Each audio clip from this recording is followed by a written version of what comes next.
আমি তো একটা বাচ্চা, আমার পেটেতে কিভাবে একটা বাচ্চা বের হয়। প্রায় 12টা বছর আমার পায়ে ছিকল ছিল। আমি কি মুসলমান না আমি বৌদ্ধ না খ্রিস্টান আমাকে বলেন। আপনি আপনার নামটা একটু বলবেন? আমার নাম চামেলি, আমি পুরান ঢাকা থেকে এসেছি। আচ্ছা, চামেলি পুরান ঢাকা থেকে এসেছে। চামেলি তো হ্যালো 8920 নিশ্চয়ই শোনেন না? হ্যাঁ অবশ্যই। আচ্ছা, তার মানে আপনি নিশ্চয়ই জানেন যেখানে কিছু বেসিক পরিচয় প্রথমে দিয়ে নিতে হয়। একটা হচ্ছে আপনার বয়সটা যদি বলতেন। সরি ভাই, আমার বয়সটা আমি নিজেও বলতে পারছি না। চামেলি প্রথমেই আমাদেরকে একটা ধাক্কা দিয়েছে। চামেলি জানে না তার বয়স কত। প্রিয় শ্রোতা, this is the first time বলতে পারি যে হ্যালো 8920 শুরুর আগেই কেমন যেন একটা দোলাচালের মধ্যে আমরা পড়ে গেলাম। কেন জানে না চামেলি তার বয়স, সেটা আমরা পুরোটা অনুষ্ঠান শুনলেই বুঝতে পারবো। আচ্ছা, আপনি বয়স জানেন না, আপনি পুরান ঢাকাতে থাকছেন এখন বর্তমানে, রাইট? ওকে, চামেলি কোথা থেকে শুরু করবেন? ছোটবেলা আমি নিজে জানি না, আমার আব্বু আম্মুকে তো আমাকে একজনে নিয়ে আসছে, তার নাম ছিল নাজমা। উনি আমাকে নিয়ে এক বাসা আমাকে দিছে। তো বাসা আমাকে রাখার পর বলছে যে মেয়েটা তো ভালোই, তো আমার কাজে মেয়ে নাই, ও আমার কাছে থাক। এটা কি আপনার সেই ছোটবেলার একেবারে ছোটবেলার স্মৃতি? মানে এটা কি আপনার মনে আছে নাকি আপনি কারো কাছ থেকে শুনেছেন? না, এটা আমার মনে আছে। ওকে। তো আমার হাতে একটা পিঠা ছিল, তেলের পিঠা, যেটা বলেন যে পোয়া পিঠা। পোয়া পিঠা বলে, অনেকে তেল পিঠাও বলে। হ্যাঁ, তো আমার গলার মধ্যে আবার 5টাই ছিল স্বর্ণের মতো, তাবিজের মতো, যে গ্রামে মেয়েরা পরে, ওটা ছিল। তো ওনারা আবার খুলে নিয়ে নিল। আমার চুল ছিল বড় বড়, তো চুলগুলি কেটে ফেলে দিল। কেটে ফেলে দেওয়ার পর বলতেছে ওর পায়ে শিকল দে। ওই সময়টাতে শিকল দেওয়ার কথা বলছিল। আপনি তখন কথা বলতে পারেন? হ্যাঁ, কথা বলতে পারি। তখন আমি এতটুকু ছিলাম। আপনার ওই সময়টায় মা বাবা কোনো কিছু মানে না? আমি নিজেও জানি না আমার মাকে বাবাকে, শুধু একবার শুধু জানতে চাই যে মা তুমি যেখানেই থাকো আমাকে একটু আদর করে বুকে টেনে নাও, বাস এতটুকু আমার রিকোয়েস্ট। তো যে বাসা আমি বড় হয়েছি, ওনারা আমাকে পায়ে শিকল দিয়ে ভাইয়া অনেক অত্যাচার করছে, মারধর করছে, এবং গরম পানি ঢালা হয়েছে। পাকের ঘরে আমাকে ঠিক মতো খাওয়া দাওয়া দেয়নি। বড় একটা মাছ রান্না করলে মাছও আমাকে দেয়নি। মাছের মাথা দিছে, মুরগি রান্না করে মুরগির খাঁচা দিছে। কোনদিন আবার জুঠা ভাতও খেতে হয়েছে, 3 দিনকার পচা ভাত ধুয়ে ধুয়ে খেতে হয়েছে আমার। জাস্ট আমি শুধু আমরা শুরু করেছি মাত্র, আমরা জানি না যে শেষ পর্যন্ত আমরা কোথায় গিয়ে থামবো। প্রায় 12টা বছর আমার পায়ে শিকল ছিল। 12 বছর আপনার পায়ে শিকল ছিল। আপনি পুরান ঢাকার কোন বাড়িতে বড় হয়েছেন আমাদেরকে একটু বলবেন? ভাই আমি ও বাড়ির নাম বলতে পারবো না। এটা কি পুরান ঢাকাতেই ছিল? এবং যাকে আমি বাবা ডাকতাম যখন আমি সাবালক হইনি, সে বাবা আমার সাথে কি বলবো, আজকাল বলে শুনছি যে মেয়েদের পারলে বলে মেয়েদের আপন মেয়ের মতো দেখে, কিন্তু তারা আমাকে আপন মেয়ের মতো দেখেনি। সে বাবা আমার সাথে এটা করছে। সে নাকি বড় ভাই শুদ্ধ আমার সাথে এটা করছে। এটা মানে আপনি শারীরিক সম্পর্কের কথা বলছেন? আমাকে মুখ বেঁধে, হাত বেঁধে, তখন আমার পায়ে শিকল, আমি বুঝিনি কিছু, আমাকে পেন পড়তে দেয়নি, আমাকে স্কার্ট পরা রাখতো। পরিবারের অন্যান্য মেম্বাররা ছিল না? ওনার স্ত্রী? আমি ওনাকে বলছি যে মা আব্বু আমার সাথে এটা করছে, কয় কি বড় হইলে ভালো জায়গা বিয়ে দেবো না, এইসব কথা যে মানুষ না জানে। কিন্তু আমি মহল্লা মানুষ সবাইকে বলছি, কারণ আমি মিথ্যা তো বলতে পারি না কারোর কাছে, আর সত্যটা আমার পেটে থাকে না। তো আমি সবার কাছে বলছি, বলার পর বলছে বোন আমরা কি করব বল, আমরা তো ওদের বিরুদ্ধে যেতে পারি না। তো আমার যে একটা চাচি ছিল, চাচির কাছে বলছি, চাচি বলছে এইসব কথা কারোর কাছে বলিস না, মানুষে খারাপ কইব, মনের ভিতরে রাখা দিয়ে ঠিক আছে, বড় হইলে এটা মনে কর প্রকাশ করিস। তো যখন আমি সাবালক হয়েছি, আমাকে একটা গরম ট্যাবলেট খাওয়ানো হয়েছে, মানে যে মাসে মাসে যেটা হয় সেটা হয়নি। তো আমাকে গরম পানি দিয়ে একটা ওষুধ খাওয়ানো হয়েছে। খাওয়ানোর পর আপনি বলুন, আপনি আজকে সবচাইতে ভালো জায়গায় এসেছেন, যে জায়গাটায় মন খুলে মানুষ মনের কথা বলতে পারে। আমরা হয়তো কিছুই দিতে পারবো না আপনাকে। আপনি যদি কাঁদতে চান আপনি মন খুলে কাঁদুন, আপনি যদি বলতে চান মন খুলে বলুন। আমি কখনো বাচ্চা কি জিনিস আমি বাচ্চা বুঝিনি। আমি তখন বড় হইনি যে আমার পেটে যে একটা বাচ্চা আসবে। আমার তখন বিয়ে হয়নি, আমার বাচ্চা আসবে কোথা থেকে। আমি কারোর সাথে কিছু করিনি, শুধু ওনারাই করছে। তো ওনারা আমাকে একটা গরম পানি দিয়ে একটা ওষুধ খাওয়াছে। খাওয়ার পর এতটুকু একটা জিনিস বেরোইছে। বেরোর পর মহিলার মেয়ে বলতেছে মা এটা কি, একটা বাচ্চা। 2টা চোখের পানি ঝরঝরা পড়ছে যে আমি তো একটা বাচ্চা, আমার পেটেতে কিভাবে একটা বাচ্চা বের হয়। তখন আমার অনেক বেলেটিকি শুরু হয়। শুয়ার পর আমাকে হাসপাতালে নিয়ে যায় না, আমাকে ঘরের ভিতরে রাখে, গরম পানি ঢালে। এই কাজটা করতো আপনার পালক পিতা? আমি একটু আপনাকে থামাচ্ছি চামেলি। প্রিয় শ্রোতা, আমরা আসলে প্রথমেই এত বড় একটা ধাক্কা খেয়েছি। আমি গল্পটাকে চামেলি, আমি এবং আমার শ্রোতা যারা রয়েছেন তাদের বোঝার জন্য আপনি একটু ধীরে ধীরে সুন্দর করে গুছিয়ে যদি বলেন, স্টেপ বাই স্টেপ, কারণ আপনি খুব দ্রুত যাচ্ছেন, অনেকেই হয়তো খেই হারাই ফেলবে। কিভাবে আপনি আসলেন ফ্যামিলিতে, কি করতো আচরণ, কোন রাতে আপনার সাথে ঘটনাগুলো ঘটলো, এবং ঘটার পরে এটা ক্রমান্বয়ে ঘটতো কিনা, আপনি ধীরে ধীরে যদি সামনের দিকে যান। নাজমা যখন এই বাসা দিয়ে, তো নাজমাটা কে ছিল? ও এলাকায় থাকে। ওর হাজবেন্ড নাম হলো কালাম। হ্যাঁ, আমি ওনাকে বারবার জিজ্ঞেস করছি যে আমাকে কোথায় নিয়ে যাওয়া হচ্ছে, আমাকে কোথা থেকে আনছো। যখন ওনারা কিছু বলে না তখন আমি আর কোনো কিছু বলি এই না। নাজমার সাথে কি পরবর্তীতে আপনার যোগাযোগ ছিল? হ্যাঁ হ্যাঁ, ওনারা পরবর্তীতে আপনি প্রায়- যোগাযোগ করেছেন? হ্যাঁ, অনেক জিজ্ঞাসার চেষ্টা করছি নাজমা আপা আমাকে কইতে আনছেন, আমার মাকে, আমি কি মুসলমান না আমি বৌদ্ধ না খ্রিস্টান, আমাকে বলেন, আমি যদি মারা যাই আমার মাটি দিবে কে? তো বলতেছে তুই জানোস ভালো, আমি কি জানি, যাতে গালাগালি করে, তুই একটা রাস্তার মেয়ে, যা মুখ দেখতেছে তা কইতাছে। তো আমি কিছু বলিনি। মানে এটা পরে হয়েছে যখন আমার পায়ের ছিগুল খুলাইছি তখন আমি উনাকে জিজ্ঞেস করছিলাম।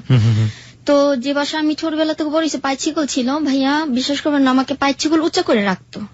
উঁচা মানে? উঁচা করে পাও যেমন কুকুরদের বেঁধে, কুকুরদের পা পাটা উঁচা টান করে ওহো। এইভাবে রাখতো। তো আমি এখন আমার ছোটবেলার অভ্যাস, পা উঁচু করে না ঘুমাইলে আমার রাত্রে ঘুম আসে না, পা প্রচন্ড ব্যথা করে। তো ওনারা আমাকে কারেন্টের তার পেঁচানো মারতো, বেল দিয়ে মারতো, এবং যেটা হলো মরিচ বাটা। যে কোনো মেয়েদের মনে হয় সব, যে মেয়েরা এখন শুনতেছো তোমাদের কাছে একটাই রিকোয়েস্ট যে কোনোদিন কে কখনো বিশ্বাস করো না। আমি ছেলেদের বিশ্বাস করতে পারি না। আমাকে মরিচ বাটা লাগানো হয়েছিল, যে কোথায় লাগানো হয়েছিল সেটা আমি প্রকাশ করব না, সেটা আপনারা ভালো করে বুঝে নিতে পারছেন। মরিচ বাটা লাগানো হতো তো আমি মুরগির মতো লাফাইতাম, তো আমাকে ঠান্ডা পানির ভিতরে রেখা দিতে হইতো, শীতের ভিতরে আমাকে উলঙ্গ করে বাইরে খাড়া করে রাখতো। তখন 10 জনের সাথে সারা রাত ছাড়া আমাকে দেখতো, তখন প্রচন্ড খারাপ লাগতো। তো আমি খালি চিন্তা করি এগুলো কেন করতো আপনার সঙ্গে? কাজ না করলে আমাকে মারধর করা হইতো।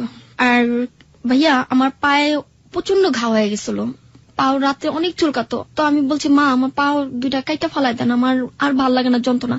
এই পার গাও নিয়ে আবার পানি চাপ দিতাম, বালতি বইরা বইরা কাপড় আমাকে ধুইতে হইতো, ঘর পুছতে হইতো। ওই লোকের নাম কি ছিল বলবেন? আমি নামটা বলতে পারবো না ভাইয়া। ওকে, আপনি যদি না বলতে চান আমরা নামটা আপনার কাছ থেকে জোর করে বেরো করবো না। আচ্ছা। ঠিক আছে।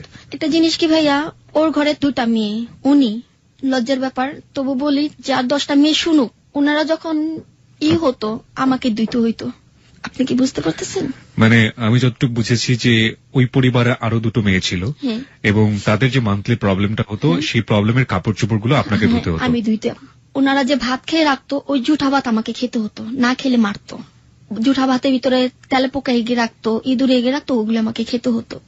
তো রাত হতো, রাত্রের ভিতরে বলতো কি, তখন তো ছোটবেলায় সবাই বিছনা রুংরা করে।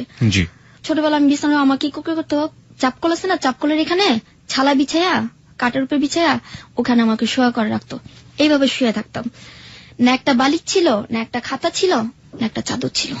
তো ফাইসলামে তখন আমি যখন 7 বছর হলাম তখন আমাকে মারধর করতো কি, আমাকে মানে শরীরের মধ্যে টাচ করে মারতো। যাচ্ছে না কোন কোন মেয়েরে থাপ্পড় মারে, চুলো ধীরা মারে, এরকম না, আমাকে গায়ে টিপা টিপা মারতো, মাথা মধ্যে হিট মারতো, ঠিক আছে, কল দিয়ে বাড়ি মারতো। এই মারটা কি মারতো? মারতো যাকে আমি মা ডাকতাম। আচ্ছা। তার ঘরে সবাই আমাকে মারতো, কিছু বলতাম না। কেউ কুক সামনে ঘুষা মারতো, কেউ মাথা মিদে লাথি মারতো, কেউ মাথা মিদে ঘুষা মারতো, অনেক মারধর করতো। মানে ওনার 2টো মেয়ে ছিল? হ্যাঁ, 2টা কোন মেয়ে। ছেলে ছিল? হ্যাঁ, 5টা ছেলে ওনার। 5টা ছেলে 2টো মেয়ে, 7 জন। এই 7 জনের সবাই আপনার সাথে এরকম আচরণ করতো? হ্যাঁ। ওকে, তারপর? তো ওনার 2টা ছেলে আছে, নাম হলো জুয়েল মুনির, ওদের আমি আবার কোলে পিঠে করে মানুষ করছি। আপনার চেয়ে ছোট ছিল? হ্যাঁ, ওরা আমাকে আবার খুব আদর করে, আমাকে বড় বোন বলে জানে। এখনো দেখলে সালাম দিবা আমাকে, আমাকে দেখলে সিগারেটটা পর্যন্ত এখন খায় না। ওদের পালছি, পালার পর ওই মেয়ের একটা বিয়ে হলো। বিয়ে হওয়ার পর যে দেখেন ভাইয়া পাপেরও ছাড়ে না, মেয়ের একা 7টা বিয়ে হয়েছে। কোন মেয়ের? বড় মেয়ের। ওনার যে ছোট মেয়ে যেটা কলেজে পড়াশোনা করতো, এখন সরকারি চাকরি করে, ও বিয়ের আগে একটা প্রেগনেন্ট ছিল, কার বাচ্চা ও নিজেও জানতো না, ওইটাও নষ্ট করলো। তা দেখেন ভাইয়া পাপেরও ছাড়ে না। আমার ক্ষতি কে করবে, আল্লাহর ক্ষতি করে দিচ্ছে। তো ওখান থেকে একটা ছেলের সাথে আমার ইলেকশন হয়। আমি যতদূর বুঝি যে আপনি যে পরিবারে আসলেন, কোন একজন মহিলা আপনাকে এই পরিবারে দিল, তার নাম ছিল নাজমা, যার কাছ থেকে আপনি উদ্ধার করতে পারেননি এখন পর্যন্ত, যে আপনার কোথা থেকে নিয়ে এসছে। 1 2 নম্বর হচ্ছে এই পরিবারে আপনি কত বছর ছিলেন? প্রায় 12 বছরের মতো। 12 বছর। আপনি এখানে আসার পরে 12 বছর ছিলেন, এখানে আপনি সাবালিকা হয়েছেন, এখানে আপনাকে অমানবিক কিছু কাজকর্ম করাতো এবং আপনার উপরে প্রচন্ড শারীরিক নির্যাতন করতো ওই বাড়ির গৃহকর্ত্রী, এবং ওই বাড়িতে আপনার যে পালক পিতা ছিল তিনি আপনার সাথে অবৈধ শারীরিক সম্পর্ক করতেন জোর করে। একটা সময় পরে আপনি কনসিভ করেন, বাচ্চা চলে আসে পেটে, এবং সেটা আপনাকে, তখন কি আপনি সাবালিকা ছিলেন না নাবালিকা ছিলেন? এখন আমার বয়স কত সেটা আমি জানি না, তখন আমার বয়স ছিল 11 বছর। তার মানে আপনি তখন নাবালিকা ছিলেন। সেই সময়টাতে আপনি কনসিভ করে ফেললেন, বলা যেতে পারে আপনাকে জোর করে হোক, যেভাবেই হোক আপনাকে আবর্ষণ করানো হলো। এই হচ্ছে গল্পের সামারি। তারপরে আমি আসতে চাই, আপনি একটু সিরিয়ালি বলবেন প্লিজ, একের পর এক, স্টেপ বাই স্টেপ। হ্যাঁ, তারপর ওখান থেকে এক ছেলের সাথে সম্পর্ক হলো, ছেলের নাম হলো মাসুদ। ও আবার রাস্তা দ্বারা মুড়ি খাচ্ছে। মাসুদের সাথে কিভাবে হলো? রাস্তা খারে মুড়ি খাচ্ছে। আচ্ছা, okay. তো ভাই আমার এমন একটা শিকল পায়ে ছিল, 5 তলা পর্যন্ত চলে যেতাম। শিকল দিয়ে আপনি 5 তলা পর্যন্ত যেতে পারতেন? দোকানেও যেতে পারতাম, দোকান থেকে সদে আনতাম, পানি আনতাম। শিকল পড়া অবস্থায়? হ্যাঁ। লোকজন কিচ্ছু বলতো না? কিচ্ছু বলতো না, ওনাদের ভয় পাইতো। ওনার 4টা ছেলে সন্ত্রাসী, একটা ছেলে সাংবাদিক। সাংবাদিক? কোন পত্রিকার সাংবাদিক? পত্রিকার, মানে কোন একটা দৈনিক পত্রিকার সাংবাদিক? উনি নামের সাংবাদিক, কামের সাংবাদিক না, মানে বুংবাং টাইপের সাংবাদিক। ওকে। তো শিকল শুদ্ধ আমি যেতাম, তো শিকল দ্বারা স্কার্ট পরা ছিলাম। তো স্কার্ট যে ভাইয়া পরছি, নিচে পেন পরিনি, আমাকে পেন পরতে দেয়নি। পেন পরতে দিলে পেন কেটে ফেলে দিত। কে কাটতো এটা? যাকে আমি আম্মা ডাকছি। কেন কাটতো? মানে পেন পরতে দিত না। ওনার মেয়েদের স্মার্ট ভাবে রাখতো, আমাকে রুংনা ভাবে রাখতো। তো এক পর্যায়ে গেছে ভাইয়া, এই যে ঈদ যে গেছে, রোজার ঈদ, আপনার কোরবানি, এখন ঈদের ভিতরে আমি কান্না করি। কেন কান্না করি জানেন? যে আগের দিনটা যদি থাকতো ভাইয়া, তাহলে বন্ধু বান্ধবের সাথে ঘুরতে পারতাম, কিন্তু কার সাথে ঘুরিনি। ঈদের ভিতরে ভাইয়া আমাকে কম দামে একটা ছিঁড়া জামা দিচ্ছে, আর ওর মেয়েদের ভালো ভালো জামা দিচ্ছে। তো পেনজেম পরছি, আমাকে বলে যে তুই বাইরে ঘুরতে পারবি না, তুই ভিতরে থাক। তো ঈদের ভিতরে কান্না করছি ভাইয়া, যে আল্লাহ, একটা বছর একটা দিন আমি কি কারোর মুখ দেখতে পারবো না? আমি কি বাইরে যেতে পারবো না? তো মাসুদের সাথে দেখা হলো, ও আবার সাদা শার্ট আর সাদা পেন পরছে। ভাই আমাকে 5 টাকা মুড়ি দিবেন? মেয়ে হয়ে কিভাবে ছেলেদের অর্ডার দেন, আপনি এসে নিতে পারেন না? মুড়ি নিয়ে আসছে। আইসা দেখে আমার পায়ে বড় একটা ছিকল। কি ব্যাপার, তুমি কি পাগল নাকি? তুমি কি কাউকে কামড়াও? আমাকে কেন কামড়াবো? আমাকে ছিকল দিচ্ছে, তাদের ভালো লাগছে, সেজন্য ছিকল দিয়ে রাখছে। এরপর ওর সাথে আমার রিলেকশন হয়, মুড়ির ভিতরে একটা কাগজ দেয়, ছোট্ট একটা করে নাম লেখা। তো ভাইয়া এখন তো যেটা মানে দেখ শিক্ষিক বিদ্যা, মানুষে দেখি সরি, ডিসকাস্টিং, মানে যা দেখি তা শিখতেছি। তো যে কাগজটা আমি আই লাভ ইউ লিখছে, তো আমি জানতাম না, আমি ভালোভাবে, আমি নিজে এখন ভালোবাসা কি জিনিস বুঝিনি। তো ওর মেয়ে যাবা কলেজে পড়াশোনা, ওর মেয়েকে আমি দেখালাম যে কানন আপু, বড় মেয়ের নাম ছিল কানন, ওইটা কি লেখছে? বলতেছে এটা তো আই লাভ ইউ লিখছে। কে লেখছে? আমি কই ছেলে লেখছে। কত বড় সাহস, এক কাজের মেয়েকে আই লাভ ইউ লিখছে। ওরে ধরা মায়ের দরকার। পরে ওই ছেলে কি করলো, যে বাসা মানে ও থাকে, ও বাসায় ভাড়াটা আমাদের বাড়িতে ভাড়া এলো। উনি আবার শরবত বিক্রি করে, ওনার নাম ছিল আবার বাবু, বউর নাম ছিল রানী, আর মেয়ের নাম হলো বর্ষা। উনি আমার কি করলো, বাসা আসলো, আসার পর আমার সাথে মাসুদের সাথে দেখা হলো। ছাদের উপরে যা মাসুদের সাথে কথা বলি এবং বারিন্দার সাথে কথা বলি, এরপর যে মা ডাকি, সে আবার দেখে ফেলে। দেখার পর যে আমার চুল ছিল ভাইয়া, বড় বড় চুল হলে না কেটে ফেলে দিত। মাসুদের সামনে চুল গেলে আমার কেটে ফেলে দিল। মাসুদের সেদিন কাউ বকছে যে আপনি একদিন আমি এই মেয়েকে চিকল ভেঙে ওকে পালাই নিয়ে যাবো। যে ছেলেটা আপনাকে মুড়ির ভিতরে আই লাভ ইউ লিখে পাঠিয়ে দিল। ওকে আমি ভালোবাসি, ওকে আমি যেভাবে হোক আমি এখান থেকে উদ্ধার করে নিয়ে যাব, আপনি দেখবো কি করেন আপনি। পরে মাসুদকে ইচ্ছা মতো মারধর করা হলো, যে বড় ভাই উনি আবার মারধর করলো। মারধর করার পর মাসুদে বললো যে চলো তুমি ওখানে চলো আমার সাথে। আমি কিভাবে যাবো, পাইছি করে আমি কিভাবে যাবো, আমাকে নেওয়ার মতো ক্ষমতা তোমার নেই। আমি এই জায়গাটায় ফিরবো, আমার কিছু কোশ্চেন আছে। পুরো ঘটনাটা শোনার পরে আমি আসলে পুরোটা মাথায় নিতে পারিনি, হঠাৎ করে আসলে অনেক বেশি ধাক্কা খেয়েছি, যেটা সাধারণত হয় হ্যালো 920 তে ধীরে ধীরে আমরা একটা গল্পের অনেক চড়াই উতরাই পার করি, কিন্তু প্রথমেই আপনার গল্পের এত বেশি আপস এন্ড ডাউন আমি ঠিক সামনে নিতে পারিনি। আমি কিছু কোশ্চেন করতে চাই, ঠিক মাসুদের এই জায়গাটা থেকে আমি আসবো, তবে তার আগে আমি একটু পেছনে ফিরে যেতে চাই। সেটা হলো যে আপনার সাথে আপনার পালক পিতা যে সম্পর্কটা করত, এই সম্পর্ক তো আপনি সবাইকে বলে দিয়েছিলেন, লাইক ওনার ফ্যামিলিতে যে ওনার যে সন্তানরা আছে তারাও এটা জানতো।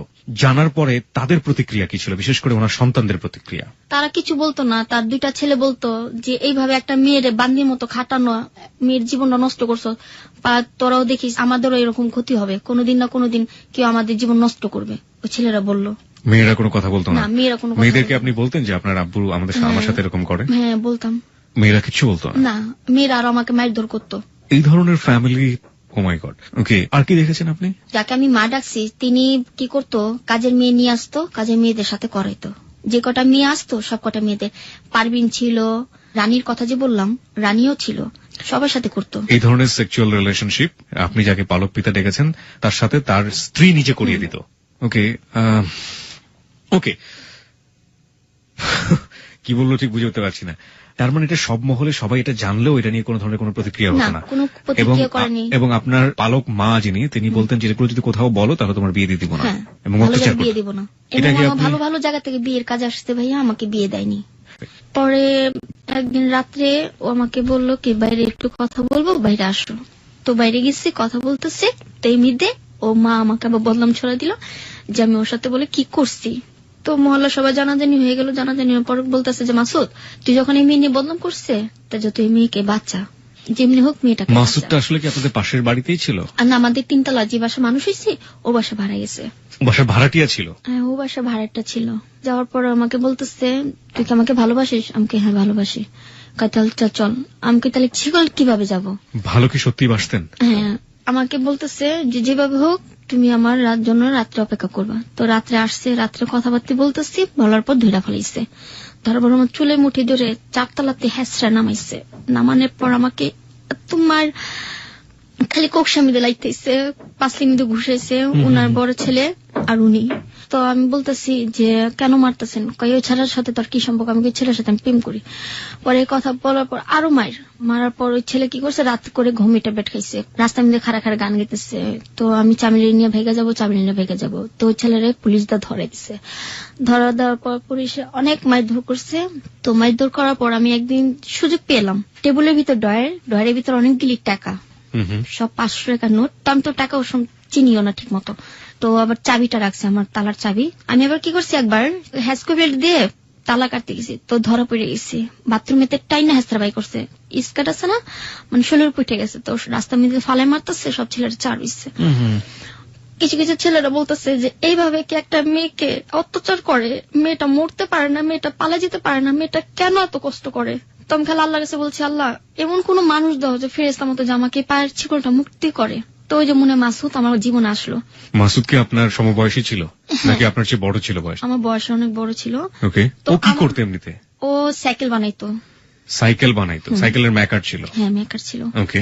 তো প্রচন্ড টাকা ইনকাম করতো। তো ওর টাকার প্রতি আমার কোনো লোভ ছিল না। আমার এমনিতে আমার টাকার কোনো লোভ নেই। ও বলতেছে তোর জন্য আমি মাই খাইছি, তোর জন্য আমার এত বড় সম্মান গেছে, আমি তোকে যে ভাবে পালাই নিয়ে যাব। তো রাস্তায় মধ্যে মারতেছে। মারার পর ঢয়ের ভিতরে ছিল, তো কাপড় ধুইতেছে আর চিন্তা করতেছি এই সুযোগ কিভাবে পালানো যায়। তো ডর খুলছি, ঢয়ের ভিতরে আমাকে মা বাথরুমে যাম, কই যা। পরে বাথরুমে যা ভাইয়া, বড় তালাটা খুলছি, তারপর ছোট তালাটা খুলছি। খোলার পর ভাইয়া বিশ্বাস করবে না, আমার লাইফে মনে হয় এরকম দৌড় দিইনি। শিকলটা খুলে এমন একটা দৌড় দিচ্ছি ভাইয়া, বিশ্বাস করবেন না, যে দৌড়ে মনে করেন কুকুর ওইভাবে দৌড়তে পারেনি যেভাবে আমি দৌড় দিচ্ছি। তো দৌড় দেওয়ার পর একটা আম গাছ ছিল, আম গাছের সাথে একটা বাড়ি ছিল, টিনের ঘর। ও ঘরের ভিতরে যা পালাইছি। পালানোর পর ওই ঘরের ভিতরে ছিল আবার একটা ছিঁড়া বোরখা পরার পর রাত বাজে তখন 10টা। তো মুখে ই করে বাইরে গেছি। বাইরে যাওয়ার পর ওই যে নানুর বাসায় গেছি, যে নানু আমাকে আদর করে, ওনার মেয়ে, ওনার মা, নানু আমি পালাইসা পড়ছি, আমার ওর বাসা দিও না, দিলে আমি মরে যাবো, নাহলে আমি আত্মহত্যা করবো। ওনার মা মানে কার মা? এটা মানে যিনি আপনাকে মারেন তার মা? হ্যাঁ, তার মা। আপনি তো মানে কোথা থেকে পালিয়ে কোথায় গেলেন? আচ্ছা ঠিক আছে, তারপর? মানে ও বাসা থেকে পালিয়ে ওর গলির ভিতরে একটা আম গাছ ছিল। আচ্ছা, আম গাছে ওখানে গেলেন, কিন্তু ওইখানে গিয়ে একটা বাসার মধ্যে ঢুকলেন, ঢুকে আপনি বোরকাটা ছেঁড়া বোরকা পরলেন, পরে আবার ওই যিনি আপনাকে মারেন গৃহকর্ত্রী তারই মার কাছে আপনি গেলেন? হ্যাঁ, ওটার ছিল আবার বাগাবাড়িতে, ওর বাড়ি বাগাবাড়ি আছে না, সবাই বলে যে শহীদ। উনি তো আপনাকে তার বাসাতে আবার ফিরিয়ে দেবে? না, ওইখান থেকে আমি আবার কি করছি যে দেখতেছি ওনারা আবার ফোন দিয়ে বলতেছে যে চামলি তো আমাদের বাসায় এসছে, তুই কি কস? মা ওরে রাখো, আমি আইতাছি অক্ষণে। ওটা যখন শুনছি ভাইয়া বিশ্বাস করবেন না, বোরখা মোরখা খুলে উন্না কাছা মিলে আবার ওই ভাকান্তে পালাই গেছি, যে আমি এখন মুক্ত পাখি। যে পাখি ছুটলে যে পাখির কোনো হুদিস পাওয়া যায় না, পাখি এখন কোথায় যে বাসা বাঁধবে। তো ওই ছেড়া আবার শরবত বানায়, শরবত ব্যস্ত আছে। তো আমি এক পিচ্ছির বাড়ি পিচ্ছি, ও যে কালো ছেলেটা আছে, ওই ছেলের বলো যে চামলি আসছে। তো ও আমার খবর শুনি না, দৌড় পেড়ে গেছে। দৌড় পেড়ে যে আমাকে ধরছে, কিসে তুমি পালাইছো কে? আমি যেভাবে হোক আমাকে নিয়ে চলো। তুমি কোথায় নিয়ে যাবা? হ্যাঁ, কোথায় নিয়ে যাবা আমি জানি না। তো কি করলো, আমাকে নিয়ে মসজিদে নিয়ে গেল। তো মসজিদে তো মহরমের চান, বিয়ে পড়াবে না। আমাদের যে বিয়ে হয়েছে কোনো ডকুমেন্ট নেই, কোনো কাগজ নেই, আমাদের যে বিয়ে হয়েছে। যে মামা, এই যে যার বাসায় আমি বড় হয়েছি, তার ভাই বাচ্চু নাম, ও মামাটা অনেক ভালো, আমাকে অনেক আদর করে, আমার মেয়ের মতো দেখে। ওই মামার কাছে গেছি, মামা মোল্লাইন না বাসায় না বিয়ে করাইছে, যেটা আগে আমল হয়েছে। আমি কিন্তু ভাইয়া 88 বন্যা দেখেছিলাম। 88 বন্যাও আপনি দেখেছেন? হ্যাঁ। তাহলে আমার বয়স কত হবে এখন? 88 বন্যা আপনি কত বছর বয়সে দেখেছেন সেটা তো আমি জানি না। তখন আমার পায়ে ছিকল ছিল। এই প্রশ্নগুলোর উত্তর কি প্রিয় শ্রোতা আপনার কাছে আছে? যদি থাকে তাহলে আপনারা লিখে পাঠিয়ে দিতে পারেন আমাদের ফেসবুকে। আমার কাছে 88 বন্যা দেখেছি। তো আমার প্রিয় শ্রোতার কাছে একটা অনুরোধ, 88 বন্যার ভিতরে একটা মেয়ে যখন দেখতে পারে, মেয়ের কতটুকু বয়স হতে পারে? 88 বন্যা তো 5 বছরের মেয়েও দেখতে পারে, 7 বছরের মেয়েও দেখতে পারে। চলুন আমরা পুরো গল্পটা শুনি, তারপরে আমরা বয়স বের করার চেষ্টা করি। আমার মামা বিয়ে দিল। বিয়ে দেওয়ার পর বলতেছে তোর এখন একটা ঘর ভাড়া নিয়ে ভাড়া নিয়ে ওখানে থাক। ওই ছেলে সাইকেলের মেকার ছিল এবং আবার রাতে শরবত বিক্রি করতো। হ্যাঁ, শরবত বিক্রি করতো, বিক্রি করার ছিল, আর সে তো আমার জন্য। আপনার জন্য কেন? শুধু আমাকে দেখার জন্য শরবতটা বিক্রি করা হতো। ওখানে বিক্রি করতো আপনাদের বাসার লগেই, বাসার সাথে? আমি ছাদের উপরে কাপড় শুকা দিতে যেতাম, ও আমাকে দেখতো, এই জন্য এখানে শরবতটা বিক্রি করতো। তো করার পর আমাকে আলামগঞ্জ গলিতে নিয়ে ভাড়া নেয়। তো ও বাসা ছিল আবার ছেলের মামা, দূর সম্পর্কে মামা নাকি মামা জানা। তো আমার চুল দেখলো অনেক বড়, তো মেয়ে বলে যে বউ তো ভালোই সুন্দর, করতে পাইলি এত সুন্দর বউ। তো অনেক কথা বললো, বলার পর ওর সাথে 3 মাস যাবত সংসার হয়। 3 মাস। এই 3 মাসের মধ্যে আপনি যাদের বাড়ি থেকে পালিয়েছেন ওরা আপনার সাথে না যোগাযোগ করেনি? কোনো খোঁজ নেয়নি। বলছে কি জানেন, শয়তান দূর হইছে, আপদ বিধি হইছে, সেটার জন্য আমার কোনো আফসোস নেই। টাকা বেঁচে গেছে, ওকে বিয়ে দিলে টাকা লাগতো। আচ্ছা, ঠিক আছে, সেটা আমার নানির কাছে আমি শুনছি, যে নানি আমাকে আদর করে, ওই নানির কাছে শুনছি। ওই নানি ওদের বিরুদ্ধে। তো একদিন মানে নানি আলম সাহেবের নাম কখনো শুনেনি মনে হয়, আমি বলি ওনাকে আল্লাহ বেহেশতে নসিব করুক, শুনতাছি বড় এখন উনি বলে আমাকে পাইছে। উনি পায়া ওই রেনুর মার কাছে দিচ্ছে, যে আমার নানির নাম হলো রেনু বেগম, ওনার কাছে দিচ্ছে। ওনার নাম ছিল আলম সাহেব, এখন বর্তমানে উনি মারা গেছে। ওনার শিল্পপতি আলম সাহেব। আলমের 1 নম্বর পচা সাবান? হ্যাঁ হ্যাঁ হ্যাঁ হ্যাঁ, ওই আলমের কথা বলছেন আপনি? হ্যাঁ হ্যাঁ হ্যাঁ। ওকে, তারপর? ওনার বাড়ি হলো আমাদের এলাকায় আলমগঞ্জ গলিতে। আচ্ছা। তো ওনাদের পিছনে মাঠ আছে, তো মাঠের মধ্যে অনেক শাক, তো আমি শাকটি তুলে নিয়ে আসি। তো শাক তুলতে গেছি, দেখি নানি। তো ভাইয়া বিশ্বাস করেন, আমাকে নানি দেখে আমি ভয়ে টয়লেটে যা পলাইছি, যে আমাকে দেখলে তো আবার ধরে নিয়ে যাবে। নানি আমার বাই করে ফেলাইছে, কয় তুই এদিকে কোন বাড়িতে গল নিস, আমাকে আহো। পরে এবার যে বাসা আমি গনিস বাসা বাড়ি এলে বললো যে দেখো আমার নাতিনটা আদরের, ওর মা নেই বাবা নাই, তুমি ওরে দেখা রেখো, আরে কোনোদিন কষ্ট দিও না। ও যে কষ্ট যেটা শুইছে ছোটবেলা থেকে, এখন যে কষ্টটা তোমার কাছে করবে সেটাও শুইতে পারবে না। তুমি ওর স্বামী, তুমি ওর সব, তুমি ওর কষ্ট দিও না ভাই, ঠিক আছে? আজকা পড়তে ওর যা লাগে দায়িত্ব আমি দিব। আমার ঘরের হাড়ি পাতিল যা লাগে সম্পূর্ণ আমার নানি দিচ্ছে, কিনা দেওয়ার পর ছেলে অন্যরকম হয়ে গেল। উনি কি আলমের মা ছিলেন? না। তাহলে নানি হলেন কিভাবে? ওটা ওই যে বাসা আমি বড় হইছি, ওনার মা। যে বাসা থেকে পালিয়ে আপনি ওনার বাসায় গিয়েছিলেন, পরবর্তীতে যোগাযোগ করে আপনাকে দিয়ে দেওয়ার কথা বলছিল ওই ভদ্র মহিলা। আর আলমের সাথে ওনাদের কি সম্পর্ক? হ্যাঁ, ওনাদের সম্পর্ক হলো, আলম হলো ওনার কি জানি লাগে, মানে আত্মীয়ের মধ্যে লাগে। এই আলম সাহেবই আপনাকে কুড়িয়ে পেয়েছিলেন কোথা থেকে? কুড়িয়ে পেয়েছিল, ওনার হাতে দিয়েছিল, উনি আবার ওনার মেয়ের কাছে দিয়ে দিয়েছে। এই হচ্ছে মোটামুটি কাহিনী, মূল কাহিনী। আচ্ছা, কিন্তু ভাইয়া আমি জানি না কি আমাকে পাইছে, কিন্তু আমার এতটুকু খেয়াল আছে যে নাজমা আমাকে নিয়ে আসছে। এটা খেয়াল আছে যে নাজমা আপনাকে ওই বাড়িতে নিয়ে এসেছে? হ্যাঁ, ওই বাড়িতে আমাকে নাজমা নিয়ে আসছে, এবং আমার হাতে একটা পিঠা ছিল। আমার এতটুকু খেয়াল আছে, তখন আমি হাফ প্যান্ট পরি। এছাড়া আপনার কোনো মেমোরি নেই? কোনো আর খেয়াল নেই। ওকে, ঠিক আছে। হ্যাঁ, তো আপনার জামাইয়ের কাছে ওই ভদ্রমহিলা বলছিল এই কথাগুলো, তারপর? পরে বলার পর 6 মাস সংসারের পর প্রথম বাচ্চা পেটে আসে। আমি তো বাচ্চা নেওয়ার কোনো সিদ্ধান্ত নেই, যে আমার একটা বড় বোন থাকবে, যে বড় বোন বুঝাবে যে চামিলি তুই বাচ্চাটা নিস না, এখন তোর বয়স হয়নি বাচ্চা নেওয়ার। বাচ্চাটা নেওয়ার পর পোলাপাইনের বুদ্ধি ভাইয়া, আমি নদীতে যেতাম, মাছ ধরতাম, সাপ ধরতাম, ব্যাঙ ধরতাম। সাপও ধরতেন? হ্যাঁ, পাখি ধরতাম। সাপ কেন ধরতেন? সাপ ধরতাম পোলাপাইনদের ডর দেখানোর জন্য। বড় বড় সাপ ধরতাম। তারপরে যে কুচ্ছা আছে না, কুচ্ছাও ধরতাম।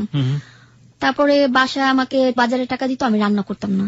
আমি যে প্রেগনেন্ট সেটা তো আমি জানি না। তো পোলাপাইনদের সাথে মার্বেল খেলতে যেতাম, বিরিং খেলতে যেতাম, চারা খেলতাম টাকা দিয়ে। তো ঘরে এসে আমাকে বিল দিয়ে মারতো আমার হাজবেন্ড, বিল দিয়ে মারতো, চোখের পায়ে ভেঙে ইচ্ছা মতো পিটাইতো। মাসুদ? হ্যাঁ, মাসুদে। কেন? ওই যে আমি বাজার করিনি, রান্না করিনি, ছেলেদের সাথে যা খেলাধুলা করি, নদীতে যাও, কেন গোসল করি। আর অন্যান্য ছেলেরা আমাকে মধ্যে নিয়ে চলে যেত, আমি সাঁতার জানি না, তো আমাকে ওই যে আছে না, এটা কি বলে, মানে যে সাঁতার কাটে যে টায়ার টিউব। হ্যাঁ, টায়ার টিউব, ওটা দিয়ে আমাকে মধ্যে নিয়ে যেত। মধ্যে নিয়ে যাও আমাকে, কেউ আমাকে গালে কিস করতো, কেউ কপালে কিস করতো, মানে পোলাপাইন তখন তো আমি করতে পারিনি যে আমি একটা মুক্ত পাখি, খাঁচা থেকে বন্দি পাখি থেকে ছাড়া পেয়েছি, এখন আমি আকাশে উঠতে চাচ্ছি, সেরকম ব্যাপার। তো হাজবেন্ড এগুলো সহ্য করতো না, না করাটাই স্বাভাবিক। যে তুই এখন আমার বউ, তুই কেন বাইরে পরপুরুষের সাথে কেন গোসল করবি, হ্যান তেন মায়ের মাইদুর কত। পরে বাড়িওয়ালা বলতো যে দেখ ও একটা বাচ্চা পেটে, ওকে ওর বাচ্চা পেটে, আর আমাদের হাজবেন্ড জানতো না যে আমার যে বাচ্চা পেটে। পরে ভাইয়া একদিন রাত্রে রাগ করে চলে গেছি, রাগ করে চলে যাওয়ার পর নদী পাড়ে বসে বসে কাঁদতাছি। তো আমার এক ছোটবেলার বান্ধবী নাম হলো জাসমিন, ওর সাথে এখনো দেখা হয়নি। ও আমাকে নিয়ে নদীর ওপার চলে গেল, চল ঘুরে আসি। কোন নদী এটা? এটা আপনার বুড়িগঙ্গা নদী আমাদের। নৌকা দিয়ে চলে গেল। তো কিছু ছেলেরা ওকে আবার চিনে, কিরে জেসমিন কেটা, নিয়ে আসছি তোদের জন্য। কেন নিয়ে গেছে, কিসের জন্য নিয়ে গেছে আমি জানি না। মানে একটা জিনিস বুঝলাম যে আপনার হাজবেন্ডের সাথে আপনার সম্পর্ক ভালো যাচ্ছে না এবং সেটা আপনি আপনার বান্ধবীর কাছে হয়তো বলেছেন বা বান্ধবী চাচ্ছে আপনাকে এই পরিবেশ থেকে মুক্ত করার জন্য এবং সে নদী পার করে আপনাকে কোন এক জায়গায় নিয়ে যাচ্ছে, বলছে যে খুব সুন্দর জায়গা, ওখানে গেলে তো মনটা ভালো লাগবে। তো আমাকে নিয়ে গেল, নিয়ে যাওয়ার পর দিকে অনেক ছেলেরা আসছে। একটা ছেলের নাম ছিল গাফফার, আর একটা নাম ছিল আপনার আলমগীর, কাল্লু। ওদের 3টা নামই জানি, আর বেশিটুকু নাম জানি না। তো ওরা আমাকে নিয়ে যাওয়ার পর আমাকে বললাম, ভাই আমি বাসা চলে যাবো, ভালো লাগতেছে না। থাকো না, একটু থাকো, ভালো লাগতেছে, তুমি অনেক সুন্দর মেয়ে, তুমি কোথায় যাবা? তখন বিকেল 5টা বাজে। 5টা বাজার পর আমাকে ভাইয়া বন্দে নিয়ে গেল। বন্দে একটা চর আছে, চরে কাশফুলের সামনে আমাকে নিয়ে গেল। তো ওখানকার ছেলেরা আমাকে দেখার পর বলতেছে, কি খাবা? আমি কইলাম কিছু খাবো না। কয় কিছু একটা তো নাও। আমি কই নাম খাবো না। কয় একটু ঠান্ডা খাও। নিয়ে আসছে। আসার পর আমাকে একজনের পিছন দিয়ে ধরলো। আপনি জেসমিনকে জিজ্ঞেস করছেন না যে ও চলে গেছে? বলেন কি? তাহলে তো তখনই আপনার বুঝে যাওয়া উচিত যে কিছু একটা হতে যাচ্ছে।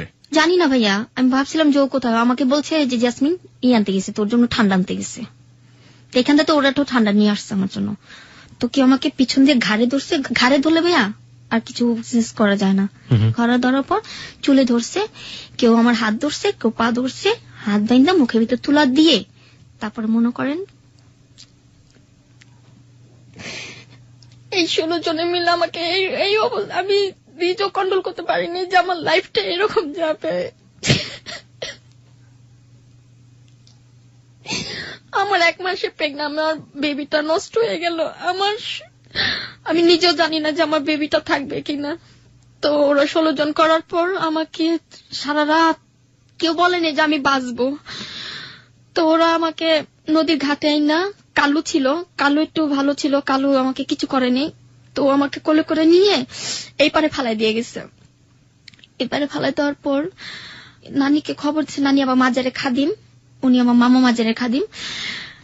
ওনাকে বলতেছে যে আপনার নাতিন রেখে জানি কি করছে, আপনার নাতিন অবস্থা সিরিয়াস, আপনার নাতিন মনে বাঁচবে না।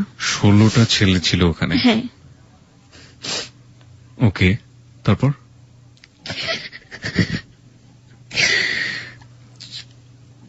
পরে তো আমার নানি সবাই মিলে আমাকে ধরে নিয়ে যায় যে আপনার নাতিন মনে বাঁচবেন, আপনার নাতিন হাসপাতালে নিয়ে যান। তো ডাক্তারে বলে যে ভাই যেমনি হোক আমার নাতিনের বাচ্চাটা জম থাকে, যদি বাচ্চাটা না থাকে তো আমার নাতিনের সংসারটা ভেঙে যাব। কারণ এমনি তোর মা নেই, বাবা নেই, ছোটবেলা থেকে মারা দূর পাইনি, বেবিটা বাঁচাতে পারলাম না। আপনার হাজবেন্ড কি ওই মুহূর্তে আপনার পাশে ছিল? না, ওকে জানানো হয়নি। ওকে পরে জানানো হয়েছে। আমার নানি বলছে, ভাই দেখ জীবনে মানুষের অনেক ঘটনা ঘটে, তো তুই মনে কর একটা অ্যাক্সিডেন্ট হয়েছে, তোর বউ সিঁড়িতে পড়ে যে বাচ্চাটা নষ্ট হয়ে গেছে।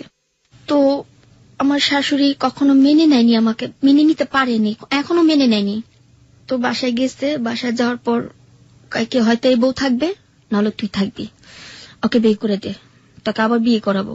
পরে আমি বলছি, মা দেখেন হয়তো বান্দির মতো আমি সারা জীবন কাজ করছি মানুষের বাসায়, এখন আপনার বাসায় আমি বান্দির মতো কাজ করতে রাজি আছি, কিন্তু আমাকে আমার হাজবেন্ড থেকে আমাকে আলাদা করেন না, মাসুদের থেকে আমাকে আলাদা করেন না।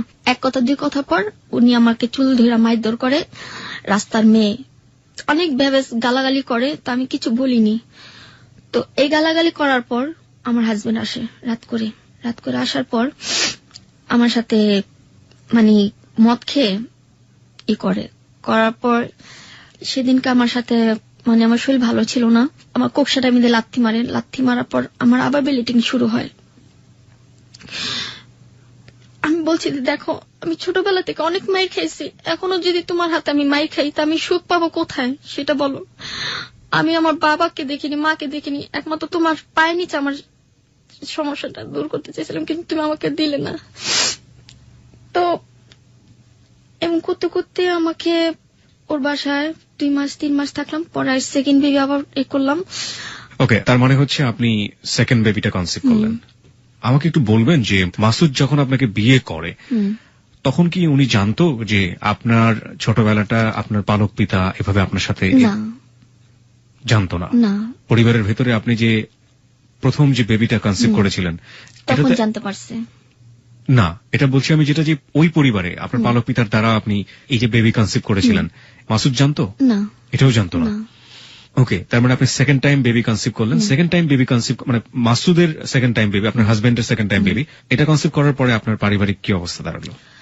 তারপর সবাই মিলে আমাকে আদর যত্ন করতেছে, খাওয়াইতেছে, এটা করতেছে ওইটা করতেছে।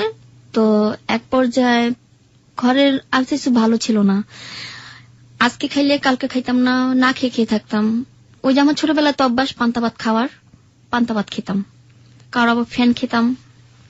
মানে যেগুলো আপনাকে দেয়া হতো অবহেলা করে, ওগুলোতেই আপনার অভ্যাস হয়ে গেছে, ওগুলো ছাড়া কিছু ভালো লাগতো না। ওগুলো ছাড়া ভালো লাগতো না, এবং মাটি মিদে শুইতে ভালো লাগতো, বিছনা মিদে শুইতে ভালো লাগতো না। চামেলি, আমরা যে জায়গাটায় ছিলাম, আপনার সেকেন্ড বেবিটা আপনি কনসিভ করলেন, তারপর? তো বাড়ির সবাই আমাকে আদর করতেছে, হাজবেন্ডও খুব আদর করতেছে। তো পরিবর্তনটা দেখা গেল যখন আমার শাশুড়ি আমাকে বলে যে আজকে যদি আমাকে ছেলে বিয়ে করেতাম তাহলে আমার ছেলের জন্য অনেক টাকা মানুষ দিত, ভালো ভালো মেয়ে আমার ছেলের জন্য রান দিয়ে দাঁড়াচ্ছিল, কিন্তু তোকে বিয়ে করে আমার ছেলের লাইফটা নষ্ট হয়ে গেল। তো আমি বলছি, মা দেখেন, মানুষের জীবনে এমন দুর্ঘটনা ঘটে, আমার মা নেই কিন্তু আপনাকে আমি মা ডাকছি, আমার বাবা নেই, আপনার হাজবেন্ডকে আমি বাবা ডাকছি। এখন যদি আপনার দুজন যদি আপনি আমাকে দেখতে পারেন, আপনিও তো একটা মা, কিভাবে আরেকটা মেয়েকে আপনি অত্যাচার করতেছেন আপনি? তো এই কথা দুই কথা বলার পর বাসা থেকে বেরিয়েছি, ওই যে বাসা আমি বড় হয়েছি ওই বাসায় গেছি দেখা করার জন্য। ওনাকে মা ডাকতাম যে মা আমি ভালো আছি, আমার জন্য দোয়া করো। তো মা আবার নানিকে ফোন দিল যে চামেলি আইছে। ওই বাসাতে দেখা করতে গেলেন কতদিন পরে? দেখা করতে গেছে আপনার 2 বছর পর। 2 বছর পরে? আপনি যে বাসায় থাকতেন সেখান থেকে ওই বাসার দূরত্ব কতখানি ছিল? বেশি দূর ছিল না, কাছাকাছি ছিল। কাছাকাছি ছিল। ওকে। তো দেখা করতে গেছি, তো নানিকে ফোন দিচ্ছে, নানি আবার বলছে যে ওর জামাই লোক আবার মিল হয়েছে। হ্যাঁ, ওর তো বাচ্চা পেটে মনে এই কদিনের মধ্যে ডেলিভারি হয়ে যাবে। তো বলতেছে যে কয়দিনের মধ্যে ডেলিভারি হয়ে যাবে, তো ওকে কি দেওয়া যায়, ওই মা বলতেছে। তো নানি আবার ফোন দিয়ে বলছে যে ওর জন্য কিছু হাড়ি পাতিল কিনে রাখছি, তো ওকে দিয়ে দিস। তো হাড়ি পাতিল কিনছে, মানে অনেক কিছু কিনছে। মানে ছেলে এরকম হবে আমি ভাবতে পারিনি, যে আমার লাইফটা মনে হয় এই মুহূর্তেই শেষ হয়ে যাবে, আমি আর কখনো মনে হয় সংসার করে খেতে পারবো না। এটা আপনার মনে হচ্ছিল? হ্যাঁ, আমার মনে হচ্ছে। কেন মনে হচ্ছিল? যখন আমার বাচ্চাটা হয়েছে তখন ও হাসপাতাল থেকে ওর বাসায় নিয়ে গেল। বাসায় নিয়ে যাওয়ার পর আমার চোখের সামনে আমাকে মারধর করতেছে আমার হাজবেন্ড, আমার শাশুড়ি আমাকে কিছু বলে না, যে মাসুদ ওকে মারতেছে, মাসুদকে বলি যে মাসুদের এই শৈলে মারিস না। তো মাসুদ আমাকে ওই শৈলে, আমাকে কাঁচা শৈলে মারধর করতেছে। যখন আমার ডেলিভারি হয়েছে তখন আমার ওই শৈলে আমাকে মারধর করতেছে। তো বাচ্চাকে দুধ খাওয়াইতেছি, দুধ খাওয়ার পর কয় দেখ তোর মতো আর কত মেয়ে আমি আনতে পারি, আমি সেকেন্ডে এখন আমি মেয়ে আনতে পারি। তো রাতে একটা মেয়ে নিয়ে আসলো আমার ঘরে। আপনার বেবিকে দেখে সে খুশি হয়নি? না। কেন? মেয়ে হলো কেন? কত সালে আপনার মেয়েটা হয়?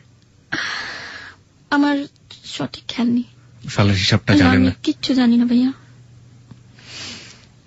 ওকে। আমি যে এখন যে আপনার সাথে কথা বলতেছি ভাইয়া, মাইন্ড করেন, আমি যে কথা বলতেছি আমি মানুষের দেখা দেখে শিখছি। আমার লাইফে আমি কখনো পড়াশোনা করিনি, আমার নিজের নামটা পর্যন্ত আমি লিখতে পারি না। এটা কত সাল চলছে আপনি জানেন? মানুষের মুখে শুনি 2013 চলতেছে। 2013 চলছে। আপনার মেয়ের বয়স কত আপনি জানেন? 11 বছর। 11 বছর? ওর দাদি বলছে। ওর দাদি বলেছে 11 বছর। 11 বছর যদি হয়ে থাকে তাহলে আপনার মেয়ে জন্মগ্রহণ করেছে 2002 সালে। ঠিক আছে, হ্যাঁ, মেয়ে হলো বলে আপনার হাজবেন্ড দেখতে পারে না, গায়ে হাত তোলা শুরু করলো। গায়ে হাত তোলা শুরু করলো, এবং আমার শাশুড়ি আমাকে বলে যে তুমি বাচ্চা নিয়ে চলে যা, বাচ্চা রাখবো না, তুই বাচ্চা নিয়ে চলে যা। আমি কোথায় যাব, আমার যাওয়ার জায়গা কই, আমি কোথায় যেয়ে থাকবো? এবং আপনার হাজবেন্ড সেই রাতে? ও রাত্রে চলে যায়, বাইরে চলে যায়, বাইরে থেকে একটা মেয়ে নিয়ে আসে, মেয়ে নাম হলো রুমানা। ওই মেয়েকে বললাম যে দেখো তুমি একটা মেয়ে, আমি একটা মেয়ে, আমি বিবাহিত, আমার একটা সন্তান আছে, তুমি কিভাবে আমার সংসার এসে ঢুকলে? বলে যে আপু আমি টাকার জন্য আসছি, আমাকে টাকা দিচ্ছে আমি আসছি। আমি টাকার জন্য কি একটুখানি সংসারটা তুমি ভেঙে দিবা? তো আমার চোখের সামনে আমার হাজবেন্ড ওই মেয়েটার সাথে এইসব কথা বলো পাপ, তবু আমাকে বলতে হয় যে হাজবেন্ড, আমি আমার লাইফে আমি কখনো আমার মার আদর পাইনি, বাবার আদর পাইনি, মনে করছিলাম যে হাজবেন্ড আমাকে একটু আদর করবে, আমার হাজবেন্ড আর মা আমাকে সন্তানের মতো দেখবে, সেটা আমি আমার কপালে জুটলো না। শেষ পর্যন্ত হাজবেন্ড আমার চোখের সামনে একটা মেয়ের সাথে, যেটা স্ত্রী কখনো চায় না যে আমি স্বামীর ভাগ অন্যজন্য দেওয়ার জন্য, সেটা হয়ে গেল। তো রাত্রে আমি ওই শৈল নিয়েই বাচ্চা রেখে আমি বাইরে এসে পড়ছি। বাইরে আসার পর ওই বাসায়, যে বাসা ছোটবেলা থেকে বড় হয়েছি, ওই বাসায় গেছি। ছাদের উপরে যাই শুয়ে রয়েছি, পায়খানা ছাদের উপরে শুয়েছি, চালের উপরে শুয়েছি। কেউ আমাকে দেখতে পারেনি। কেউ ইটা মারছে, কেউ পানি মারছে, কেউ আবার নোংরা পানি মারছে আমাকে। মানে আপনার যাওয়ার আর কোনো জায়গা নেই, আমার কোনো, হ্যাঁ, নিজের হাজবেন্ডের বাড়ি ছেড়ে গিয়ে আপনি আবার সেই বাড়িতে চলে গেলেন, গিয়ে ওই বাড়ির ছাদের উপরে ঘুমাচ্ছেন, টয়লেটের ছাদের উপরে। আপনার বেবিটা কোথায়? বেবিটা এখন ওদের কাছে। না না, সেই মুহূর্তে আপনার বেবিটা কই? বেবি ওদের কাছে ছিল, আমি রেখে এসে পড়ছি। ওকে। আলা পরে কি করব ভাইয়া, পরে যে আমার শরীর ভালো না, তো দেখি কি প্রচন্ড ব্লিডিং হচ্ছে। তো ডাক্তারের কাছে গেলাম, আমার কাছে ওই মুহূর্তে টাকা ছিল না। তো কেউ বাসায় বলছে যে চামিলি 50টা টাকা দেবো, বাথরুমটা দিয়ে দে। চামিলি 10টা টাকা দেবো, কাপড় কাটা দিয়ে দে। চামিলি 20টা টাকা দেবো, আমার বাসন পালাটি দিয়ে দে। এমনি এমনি মানুষের টুকটাক কাজ করে ওষুধ পানি করতাম। তো আমার যে মেজু ভাই, যার বাসা আমি বড় হয়েছি, তার মেজো ছেলে, ও রাত্রে আমি আবার ছাদের উপর শুয়ে রয়েছি, শীতের ভিতরে, কাপড় নেই, কোন একটা ছালা নেই, বালিশ নেই, এভাবে শুয়ে রয়েছি কোকড়া হয়ে, যেভাবে একটা কুকুরের বাচ্চা যে ঘুমায়, আমি সেভাবে শুয়ে রয়েছি, শীতে কাঁপতাছি। তো ওনার মেজো ছেলে গেছে, মেজো ছেলে যা বলতেছে, তোর টাকা লাগবে? আমি কই, হ। কত টাকা লাগবে? আমাকে 500 টাকা লাগবে। আচ্ছা ঠিক আছে নে। তখন আমার ইচ্ছা বিরুদ্ধে, আমি নিজের ইচ্ছায় ওর সাথে আমি ফিজিক্যাল করি। কার সাথে ছিল এটা? মেজু ভাই। মেজু ভাই মানে হচ্ছে আপনি যে পরিবারে বড় হলেন তার মেজো ছেলে, তার মেজো ছেলের সাথে। ওকে, তারপর? তখন আমার সাথে থাকলো, থাকার পর হাতে যে 10 টাকা দিচ্ছে ভাই, আমি জানি না। তখন কি হলো ভাইয়া, আমাকে 10 টাকা কেন দিলেন? কি 10 টাকা? তোর সাথে আমি কিছু করছি? থাপ্পড় দিয়ে, কানাপট্টি থাপ্পড় দিয়ে সিঁড়িতে ফেলে দিল। ফেলে দেওয়ার পর ছাদে মিদে চিল্লাচিল্লি করলাম। ও রাতে আমাকে বাসা থেকে বের করে দেয় ওরা, যে তুই এলাকার ভিতরে পাড়া দিবি না, এলাকার মধ্যে যদি পাড়া দিস তাহলে তোরা মেরে ফেলবো। তো আমি জিদ করে ভাইয়া, ওই যে ঘুমের ট্যাবলেট আছে না, ঘুমের ট্যাবলেট 9টা ট্যাবলেট খেয়ে গলির ভিতরে উৎপাত করি, যে কেমন বাপ, যে বাপ আমার সাথে এটা করছে, কেমন ভাই, যে ভাই আমার সাথে এটা করলো, কেন করলো, মহল্লা সব বের হয়ে গেছে। আমি সবাইকে জানিয়ে দিছি, ডোল পিটায় সবাই বলে দিচ্ছি যে আমার সাথে কেন করলো, কিসের জন্য, আমার লাইফটা কেন নষ্ট করলো। আজকে আমার স্বামী থাকতে স্বামী নেই, আজকে তোদের জন্য আমার স্বামীর আমার সংসারতে নাই হয়ে গেছে, তোদের জন্য, তোদের কারণে। তো এমন কথা কথা আমাকে রাস্তার মধ্যে ফেলে ইচ্ছা মতো মাসুদকে দিয়ে মাই খাওয়ায়। মাসুদ আমাকে মারে। পরে এক পুলিশ আসে, যে ওকে কেন মারতেছ? আমার বউর আমি যেভাবে মারি, আপনার কি? এটা তো তোর বউ না, ও তো তোকে ছেড়ে দিচ্ছে। তুই যখন একটা মেয়ে নিয়ে ওর সামনে করতে পারছ, সেটা তো তোর বউ হতে পারে না। তো শেষ পর্যায়ে কি হলো ভাইয়া, ও আমাকে মেরে মিরপুর হাসপাতাল আছে না, সেখানে আমাকে ফেলে দিয়ে আসে। সেখানে ফেলে দেওয়ার পর কিছু লোক আমাকে ধরে ভিতরে নিয়ে পিছনে হাত ভেঙে মুখের ভিতরে পাইপ দিয়ে অস করায়। আমার লাইফে প্রথম কেউ আমাকে অস করায়, আমার খুব খারাপ লাগছে, মনে হয় মনে বাঁচবো না, মরে যাব, যেসব মানে আমার পাইপ ঢুকাইছে, চোখও কুলটা গেছে। তো বলতেছে, তুমি এখন সুস্থ পুরোপুরি, তুমি সকালবেলা বাসায় চলে যাও। তো কোথায় যাব আমি, কি করব? আবার এই নদী পাড়ে গেলাম, ভ্যান গাড়ির নিচে ঘুমাই, টেরাকের নিচে ঘুমাই, টেরাকের উপরে ঘুমাই, তারপরে আপনার ঠেলা গাড়ির উপরে ঘুমাই। এইভাবে আমার জীবনটা কাটতেছে। মেয়েকে দেখতে ইচ্ছে করতো না? হ্যাঁ, মেয়েকে দেখতে ইচ্ছে করতো। তো মেয়েকে দেখতাম, চুপে চুপে যেতাম যখন আমার শাশুড়ি না থাকতো। আমার 3টা ননদ ছিল। একটা ননদ বর্তমানে মানে ও এখন সব ছেলেদের সাথেই করে। ও প্রস্টিটিউট? হ্যাঁ, ওর টাকার বিনু সব করে। ওর নিজের কোলে বাচ্চাটা বেচা ফেলাইছে 1000 টাকা ছেলে। ওকে, তারপর? চুপে চুপে যেতাম, মেয়ে কি কি খেতে চাইতো কিনে দিতাম। ওই যে সবাই আমাকে আদর করে ভাইয়া, এই একটা কথা বলা হয়নি, আমাকে এলাকার ভিতরে সবাই আদর করে, মামা সবাই, মানে মামা বলি, ভাইয়া বলি, বাবা বলি, সবাইকে আমাকে আদর করে। 10 টাকা 5 টাকা যে সঙ্গে যেটা চাই, এখনো সেটা আমাকে করতে হয়, চেয়ে চেয়ে খেতে হয়। পরে এক পর্যায়ে গেল কি, একটা অনুষ্ঠানে মানে আমাদের মাজারে এখানে মেলা হয়, মেলার ভিতরে ছেলের সাথে পরিচয় হয়, নাম হলো জাহাঙ্গীর। তো জাহাঙ্গীর আবার চ্যালেঞ্জ করে যে মেয়েকে আমি পটাবো। তো আমাকে পটাইছে ভাই, আমাকে একটা নাম্বার দেয়। তখন আমার মোবাইল ছিল। কার সাথে চ্যালেঞ্জ করে? ওর বন্ধুর সাথে। তখন ও কানে দুল বানায়, চ্যালেঞ্জ করে যে আমি যে বিয়ে করছি এটা জানাবি না। তো জাহাঙ্গীরের নাম্বার এখনো আমার কাছে আসছে, বিশেষ না ওর সাথে কথা বলতে পারেন আপনি। ওকে, আমরা একেবারে আপনার জীবনের গল্প শেষ হলে প্রাসঙ্গিক হলে আমরা কথা বলবো। আচ্ছা, তো ও যে বিবাহিত ভাই সেটা আমি জানি না। ও ও আমি সব বলছি, আমি আমার মেয়ে আছে একটা, আমি বিবাহিত, আমার হাজবেন্ড নেই, আমি বলছি আমার হাজবেন্ড মারা গেছে, সম্পূর্ণ ডিটেলস বললাম। ঠিক আছে আমি মেনে নিলাম। তো একদিন আমাকে অফার দেয় পোস্তকলা ব্রিজে চলো, পোস্তকলা ব্রিজে তো আমাকে নিয়ে গেল আপনার কারণ বাজার, এই যে কারণ বাজার নিয়ে আসে আমাকে, কারণ বাজার আপনার এই যে একটা হোটেল আছে সেই হোটেলে আমাকে উঠায়। তখন আমি লাইফে আমি হোটেল দেখিনি, আমার লাইফে প্রথম। তো উনি আমার সাথে ফিজিক্যাল করতে চাচ্ছে, তো আমি জিতছি না, আমি দেবো না, জোর জবরদস্তি আমাকে ছাড়তে করতে আমি দিচ্ছি না। পরে আমার হাতে আবার চুরি ছিল, আমি হাত কাইটা ফেলাইছি ভাই, এই যে দেখতে পাচ্ছি হাত কাইটা ফেলাইছি। তো হাতে মিদে শিলি পড়ছে মনে করেন 16টা। ওই হাতে মিদে আমাকে কিস করতেছে, কপালে কিস করতেছে, সেদিনকে আমার সাথে ফিজিক্যাল করে। তবে একটা জিনিস দেখা যাচ্ছে, যে ছেলে আমার সবকিছু জেনে শুনে একবার করার পর কিন্তু ছেলে আমাকে ছেড়ে দিতে পারতো, কিন্তু ও আমাকে ছাড়েনি।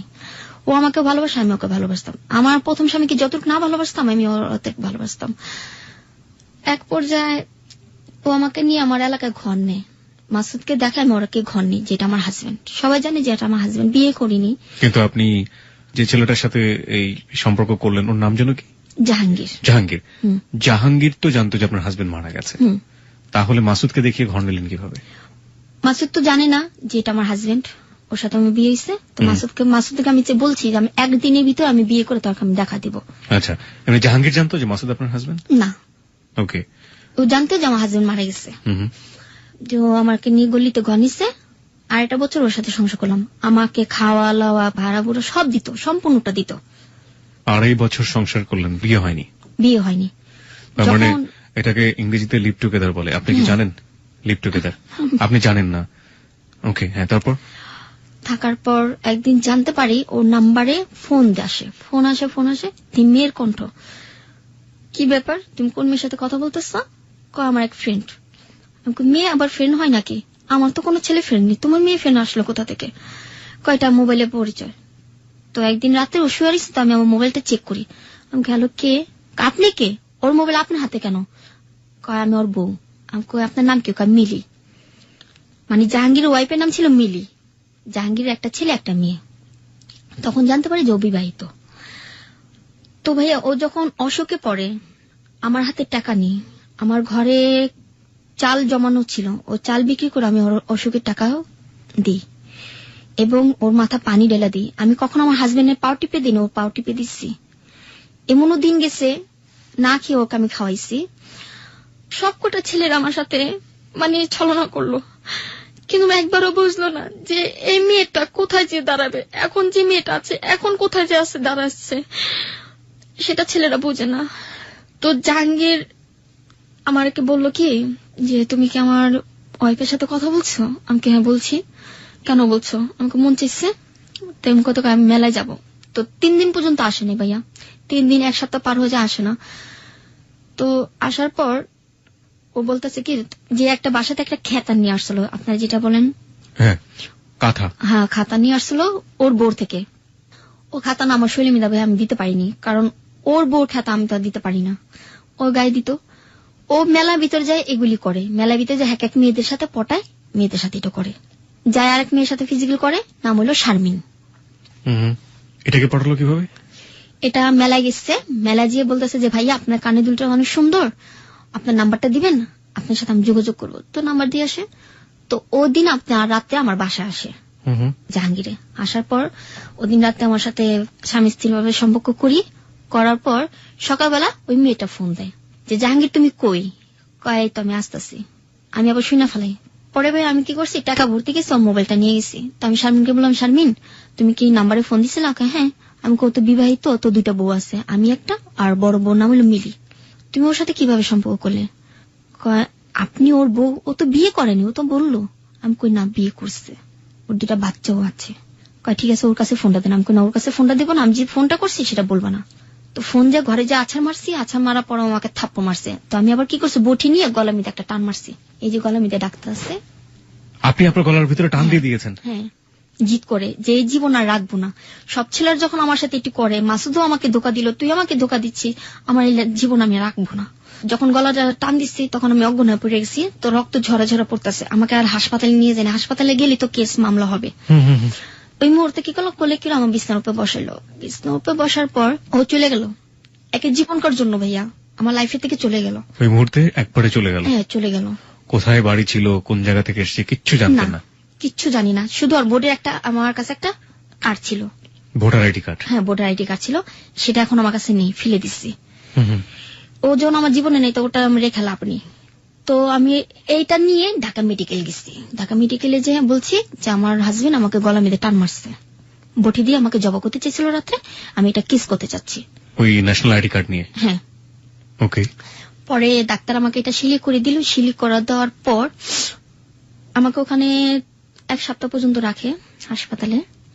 মানে কেউ কেউ রেপ হয়, কেউ কে বিচ্যুতি করে, ওখানে সব মেয়েরা ভর্তি হয়, ওখানে আমাকে রাখা হলো। তো কোন মেডিকেল? ঢাকা মেডিকেল? হ্যাঁ ঢাকা মেডিকেল, আউটরুমিস্ট, সেটা ভিতরে যেখানে পুলিশরা চেক দেয়। ওকে। তো আমার ছবি তুললো, ছবি তোলার পর আমার ঠিকানা টুকা নিল। পুলিশ কেস হয়েছে, পুলিশ গেছে ওই বাসা, যে বাসা আমি ভাড়া থাকতাম ওটা ছিল আসলামের বাড়ি। আসলামে এখন বাড়ি বিক্রি করে চলে গেছে। আসলামের বাড়ি ছিল, তো আসলামের ভিতরে পুলিশ গেছে। তো আসলামের বড় জিজ্ঞেস করতেছে যে আপনার বাসা কি চামলি থাকে? হ্যাঁ। ওর হাজবেন্ড কি জব করতে? কয় না, ওর গলা তুই নিজে পার মারছে। তাহলে তো আমার কিছু হলো না, এখানে কেস হলো না, ওকে ধরতে পারলাম না। সত্য ছিল? হ্যাঁ। তো মামলা এখন ভাই আমি কুত্তা পাগল হয়েছে, ওকে খুঁজতেছি, মেলায় মেলায় মেলায় মেলায় খুঁজি খুঁজি খুঁজি। তো কিছু কিছু মানুষ আমি বাবা আপনার তো মেয়ে আছে, আপনি কি চান আপনার মেয়ে মেলা মেলা ঘুরুক, কোন একটা ছেলেকে খুঁজুক? না। তখন আমি মোবাইল কিনি, খুব কষ্ট করে ইটা ভাঙি ভাই। আমি আমার লাইফে আমি কখন ইটা ভাঙিনি। এমনও দিন গেছে ডিএনএ ময়লা টুকা আমি খাইছি, বিশ্বাস হয় আপনাদের? আমি মেয়ের ডিএনএ ময়লা টুকায় খাইছি। কেউ যদি বাসি ভাত ফালাইছে, বাসি ভাত আমি খাইছি, কিন্তু কখনো টাকার লোভে কখনো কারোর কাছে যাইনি।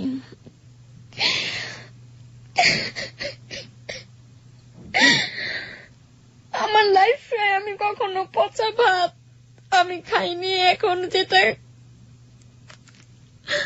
এখন যেটা আমি খাচ্ছি খুব ভালো ভাইয়া আছি। আপনি কি হারিয়ে ফেলেছেন? আপনি একটু রেস্ট নিন। আপনি কি বলছেন আপনি বুঝতে পারছেন না। আপনি একটু খেয়ে হারিয়ে ফেলেছেন, আপনি একটু কন্ট্রোল করুন নিজেকে।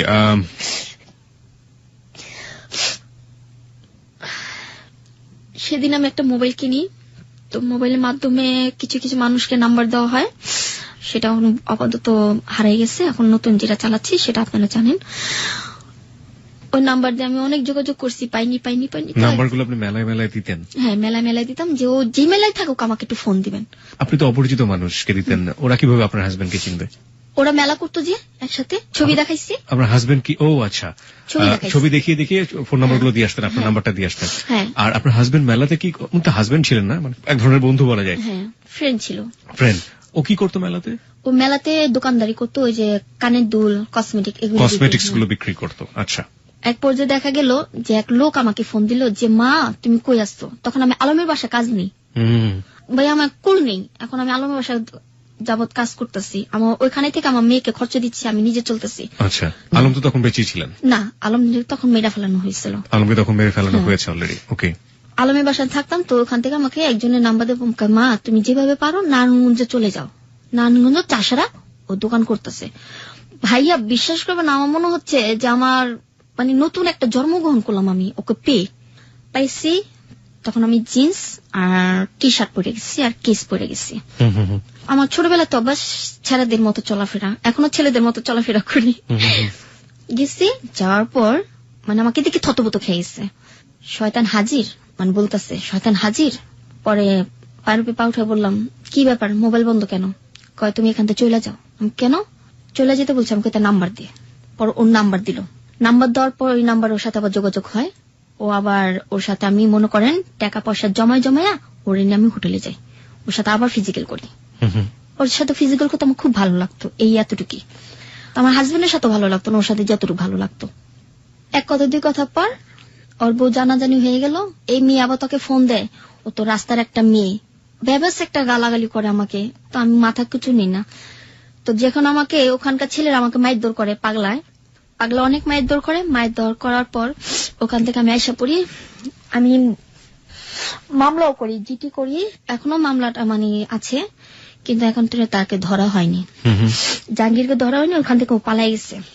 পালা যাওয়ার পর ভাইয়া আমি সিদ্ধান্ত নেই যে আমি এ পথে নেমে যাব। যে বাচ্চার জন্য কিছু একটা করতে হবে আমার, এভাবে চলবে না। তো এক অনুষ্ঠানে আমি ডান্স করতেছি, তো ডান্স করার পর তো আমার মূল ওস্তাদ তার নাম হলো সুমন, সে আবার নতুন নতুন মেয়ে পেলে ফিজিক্যাল করে। যেমন এখন বর্তমান হয়েছে ডাইরেক্টররা যে কোনো একটা নতুন মেয়ে ঢুকাতে গেলে তাকে আগে দেখতে হবে। এটা আপনি জানলেন কিভাবে? এটা আমি জানলাম কিভাবে, আমি এবিসিতে গেছি। এফডিসি? হ্যাঁ, এবিসিতে। তো এখানকার ডাইরেক্টররা বলতেছে যে মেয়ে তো ছোট, এই মেয়ে পারবে না, এই মেয়ে এসব কাজ করতে পারবে না। আলাপার আমার ওস্তাদে বলতেছে একবার সুযোগ দেন, দেখেন পারে কিনা। তো জীবনে ফার্স্ট যে আমি এই পথে নামার জন্য, যে আমার ভাইয়ের সাথে নিজের ইচ্ছে করেছিলাম, আর আমার এই বন্ধুর সাথে, আর ওই যে 16 জন আমার সাথে যে করছে ওটা হলো জোর জবরদস্তি, আর যেটা আমার ভাইয়ের সাথে করছে আমার নিজের ইচ্ছা ছিল, আর যে আমার বন্ধুর সাথে করছে সেটা আমার মনে বতি ছিল। ভাই মানে পালিত ভাই? হ্যাঁ। ওকে। তারপর 2টা ডাইরেক্টর আমার সাথে করার পর 2000 টাকা দেয়, বাংলা ছবির পরিচালক। তারপর বলতেছে মেয়ে তো ভালোই, তো ওকে সাইট যে ডান্স করার জন্য। তো ডান্সের সাথে আমাকে কন্ট্যাক্ট করে 1500 টাকা, কিন্তু আমাকে দেয় 500 টাকা নাচের জন্য। কিন্তু ভাই সেটা আমার হয় না, আমার ঘর ভাড়া 2500 টাকা, আমার মেয়ের খরচ আছে 1000 টাকা, আর আমার সংসার খরচ 500 টাকা, মাসে আমার 5000 টাকা লাগে, কিন্তু সেটা আমার আসে না। এমন করতে করতে অনেক ছেলেদের সাথে আমি ফিজিক্যাল করি, ফিজিক্যাল করতে করতে একদিন অফার আসে আমাকে দুবাই নিয়ে যাবে। মানে হচ্ছে আপনি ফুললি প্রস্টিটিউশনে চলে গেলেন? হ্যাঁ। এবং এটা হচ্ছে এই টাকা দিয়ে আপনার সংসার চলতো? আমার মেয়েকে দিয়ে আমি নিজে চলি। এছাড়া আপনার কোনো রাস্তা ছিল না কাজকর্মের? না। আপনি বাধ্য হয়ে শেষমেশ যৌনকর্মী হিসেবেই নিজেকে নাম লেখালেন? জি। কিন্তু ভাই আমি যে নিজে একটা সিগনেচার করে যে একটা সরকারি চাকরি করব না গার্মেন্টসে ঢুকবো সেটা আমি জানি না। গার্মেন্টসে কে দিবে আমাকে চাকরি? আমি তো নিজের নামটা পর্যন্ত লিখতে পারি না। নিজের ইচ্ছে এই পথে নামা হলো।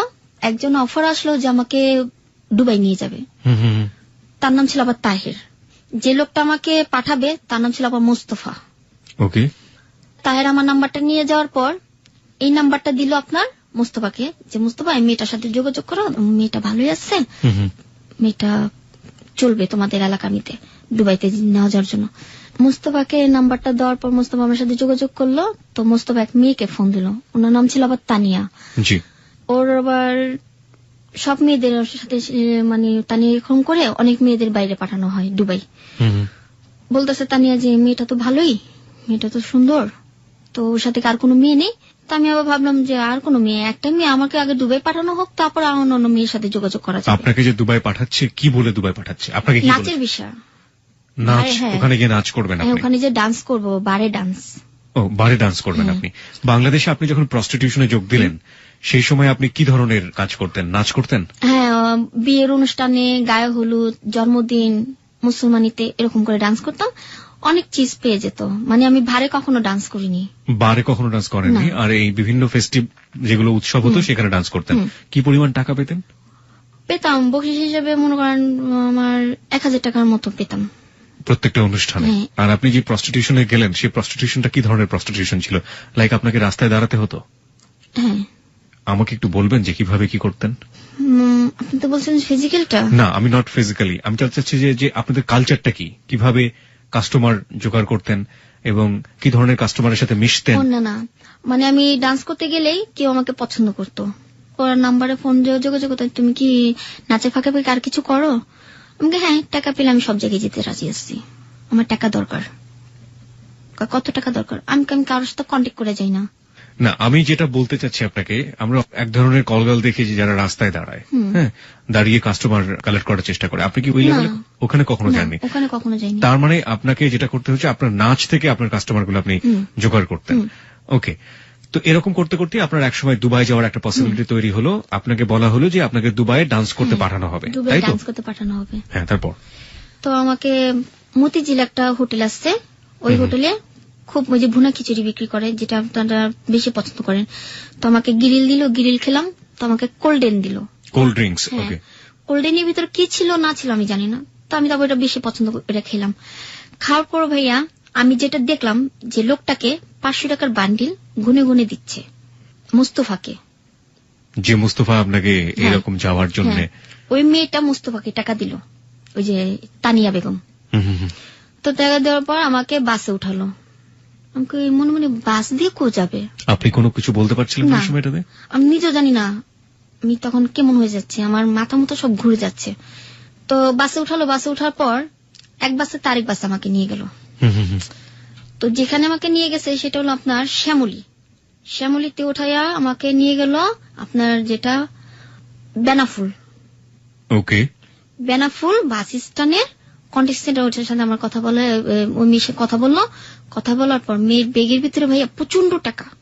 তো আমি ভাবতেছি যে এত টাকা পেলে তো আমি এক রাতের মালিক হয়ে যেতাম, তো এই টাকাটি কিভাবে চুরি করা যায়। আপনি ওটা ভাবতেছেন ওই সময়? ওইসব ভাবতেছি আমি। তো মেয়ে তো আমাকে হাত উন্না দিয়ে ওই মেন উন্নার সাথে বেঁধে রাখছে, তো আমি তো কিছু করতে পারতেছি না। তো ঘুম নৌকার এইটা যে বাসটা যে উপরে যা পার হচ্ছে ভাইয়া, ঠান্ডা আমার পশম খায় দাঁড়ায় গেছে গা। ঠান্ডা যে একটা বাতাস আসছে, জানলাটা খোলা ছিল। তো উঠে থেকে কি আপু এটা কোথায়? কয় কেন? তুই তো এখন পেলিং আছিস। আমি আপু আমি পেলিং এ? আমার কত সৌভাগ্য যে আমি পেলিং উঠতেছি। আমার অনেক লাইফে আমার আসলো, আমার শখ ছিল যে আমি পেলিং উঠবো, তাহলে আমি মনে হয় পেলিং এ। তো আমার মাথা মতো তো কি খাওয়াইছে আমি নিজেও জানি না। যখন আয়নাটা খুলে দেখি নদী, ওই যে বেরি দিয়ে যে পার হয় না, ওটাকে কি বলে, বেরি নাকি? আমরা শিওর, আমি কখনো যাইনি ভাবে। বেরিদা পার হওয়ার পর নিয়ে গেল, নিয়ে যাওয়ার পর দেখি ভাইয়া গাছ আর গাছ। সকালবেলা আমার জ্ঞান ফিরছে, সুস্থ।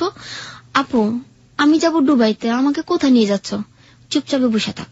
ওই মুহূর্তে শোয়ার পর ভাইয়া কি করলো, আমার চুলগুলি কেটে ফেলে দিল। ওই বাসের মধ্যে? হ্যাঁ, বাসের ভিতর চুলগুলি আমার কেটে ফেলে দিল। চুলগুলি এতটুকু খুলে ফেলাইলো আমার। খারাপ পর বাসের ভিতর আমার কাপড় চেঞ্জ। বাসের মধ্যে কাপড় চেঞ্জ করেন? আমার তো হুঁশ নেই। তো বেনাফুল চিলিতেছে। বাস যখন থামছে তখন বেনাফুল। পরে মনে মনে কই কি এইটা কি বেনাফুল? এই যে মানুষ যে পার হয়, এইটা কি সে বেনাফুল? তখন ভাইয়া মনে হচ্ছিল যে আমার লাইফে মনে আর কখন আমি বাংলাদেশ দেখতে পারবো না, আমি আর ঢাকায় ফিরতে পারবো না, এইটি মনে আমার জীবন আমার শেষ। তো মেয়েটা যখন ভিতরে ঢুকে এক সিএনজি থেকে আরেক সিএনজি, আরেক সিএনজি থেকে আরেক সিএনজি, ওখানে এটাই নিয়ম। তো বাংলাদেশে কিছু টাকা ওখানে দিয়ে যায়। ওখানে কিছু লোক আছে ওর পরিচিত, বলতেছে সুস্মিতা তুমি কি আসছো এখানে? হ্যাঁ। ভালো তো, এটা মনে নয়া জিনিস নিয়ে এসছো, ভালো ইচ্ছে, ছোট আছে চলবো, মানে আমার কথা বলতেছে। কোন ভাই আমার দুইটা চোখ দিয়ে যে আমি ভাবছিলাম যে আমার মেয়ের মনে আমি আর দেখতে পারবো না, আমার জীবনে মনে আমার মেয়ের সাথে আর দেখা হবে না। তো যখন ওনারা আমাকে বর্ডার ক্রস করে, তখন বর্ডারের সামনে দুইটা ছিল এই যে বিএসএফ, আর্মিদের পোশাক পরানো। বিএসএফ? হ্যাঁ। বলতেছে क्या सुमिता नया माल है, लड़की तो बहुत छोटा है, पैसा मिलेगा, ले जाओ। যখন ভাই আমি বর্ডার ক্রস করছি, যখন ঢুকছি, তখন বলতেছে এইটাই ইন্ডিয়া, তো লাইফ শেষ। আমি মনে হয় যে আমার লাইফে আমি কখনো আমার বাংলাদেশ আমি দেখতে পারবো না, আমার মাকে দেখতে পারবো না, আমার দুইটা মেয়েকেও দেখতে পারবো না। তো মেয়ে আমাকে একটা গাড়িতে উঠায়, হলুদ একটা গাড়ি, কলকাতার। আমি এখানে একটু থামাই আপনাকে। আপনি বললেন দুটো মেয়ে, আরেকটা মেয়ে কোনটা? সেটা হলো আমি একটা বাচ্চা পেয়েছিলাম, সেটা আমি পরের প্রশ্নে বলি। ওকে। তো আমাকে হলুদ গাড়িতে উঠায় কলকাতা শোনা কাছে যায় গি। হ্যাঁ, আমি ছোটবেলা থেকে হিন্দি পারি, তো হিন্দি ছবি তো দেখি, দেখতে দেখতে অভ্যাস হয়ে গেছে। কলকাতা শোনা কাছে যায় কি কাহা, হলুদ গাড়িতে আরেকটা গাড়ি করলো, করার পর আমাকে নিয়ে গেল 94-এ, কলকাতা সোনাগাছি। 94-এ ওটা হলো মানে যে বাড়িটা নাম্বার 94। ওকে, 94 নম্বর বাড়ি। হ্যাঁ। কিছু কিছু মেয়েরা দেখি বাইরে দাঁড়া আসছে, কিছু ছেলেদের টানতাছে, কিছু কথা পর আমি দেখতেছি আর অনুমান করতেছি এটি মনে হয় যে টিভিতে দেখি, যে কলকাতা ছবি দেখি, যে এটা মনে হয় এটা খারাপ জায়গা, আমার লাইফে আর কখনো বাংলাদেশ রাখা হবে না। তো এক পর্যায়ে আমাকে বাড়ির ভিতরে ঢুকার পর আমাকে গোসল করালো, শাড়ি পরাইলো, শাড়ি পরার পর যে বড় সর্দার নেই তার সামনে আমার নিয়ে গেল, যে আমাকে থাপ্পড় মেরে বলে নমস্তে কর। নমস্তে মাইজি, इसका नाम क्या है? इसका नाम पूजा घोष है। আমার নাম পূজা ঘোষ রাখছে ইন্ডিয়াতে। আর ওই মেয়ের নাম হলো সুস্মিতা বোস। ওকে, আসল নাম ছিল? আসল নাম ছিল তানিয়া বেগম। তানিয়া বেগম। ওনার সম্পর্কে আপনি কতটুকু জানেন? উনি বাংলাদেশে উনি নাকি কি বলে এটাকে, ওই যে বেরিয়েছে যে ইয়াবার ব্যবসা করতো। ওনার পরিবার কোথায় থাকে? না, ওনার হাজবেন্ড নেই। উনি ইন্ডিয়াতে অনেক গিলে হাজবেন্ড মানে ই করছে, এটা আমার হাজবেন্ড, এটা আমার হাজবেন্ড, এক রাত্রে একটা করে হাজবেন্ড বানায় ওনার কাজের সুবিধার্থে। হ্যাঁ, কাজের সুবিধার্থে। ওনার একটা ছেলে আছে, কিন্তু এই ছেলেটা কার এটা কেউ জানে না। কেউ জানে না। ওকে। তারপরে আমাকে যে রুমে রাখা হলো, আমার একটা আলাদা রুম দিচ্ছে। তো ছোট ছোট স্কার্ট পরে, মানে কি বলবো ভাইয়া,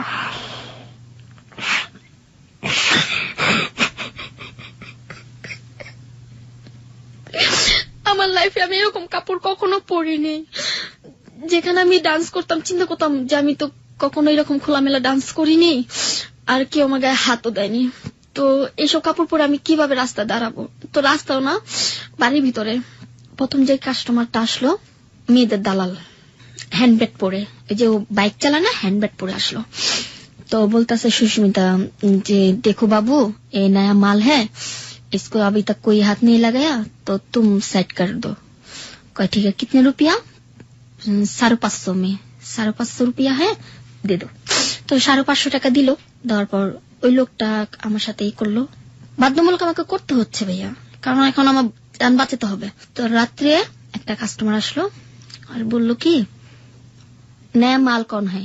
कहा ये है, इसका नाम क्या है? पूजा है, कहा इसको भेज दो।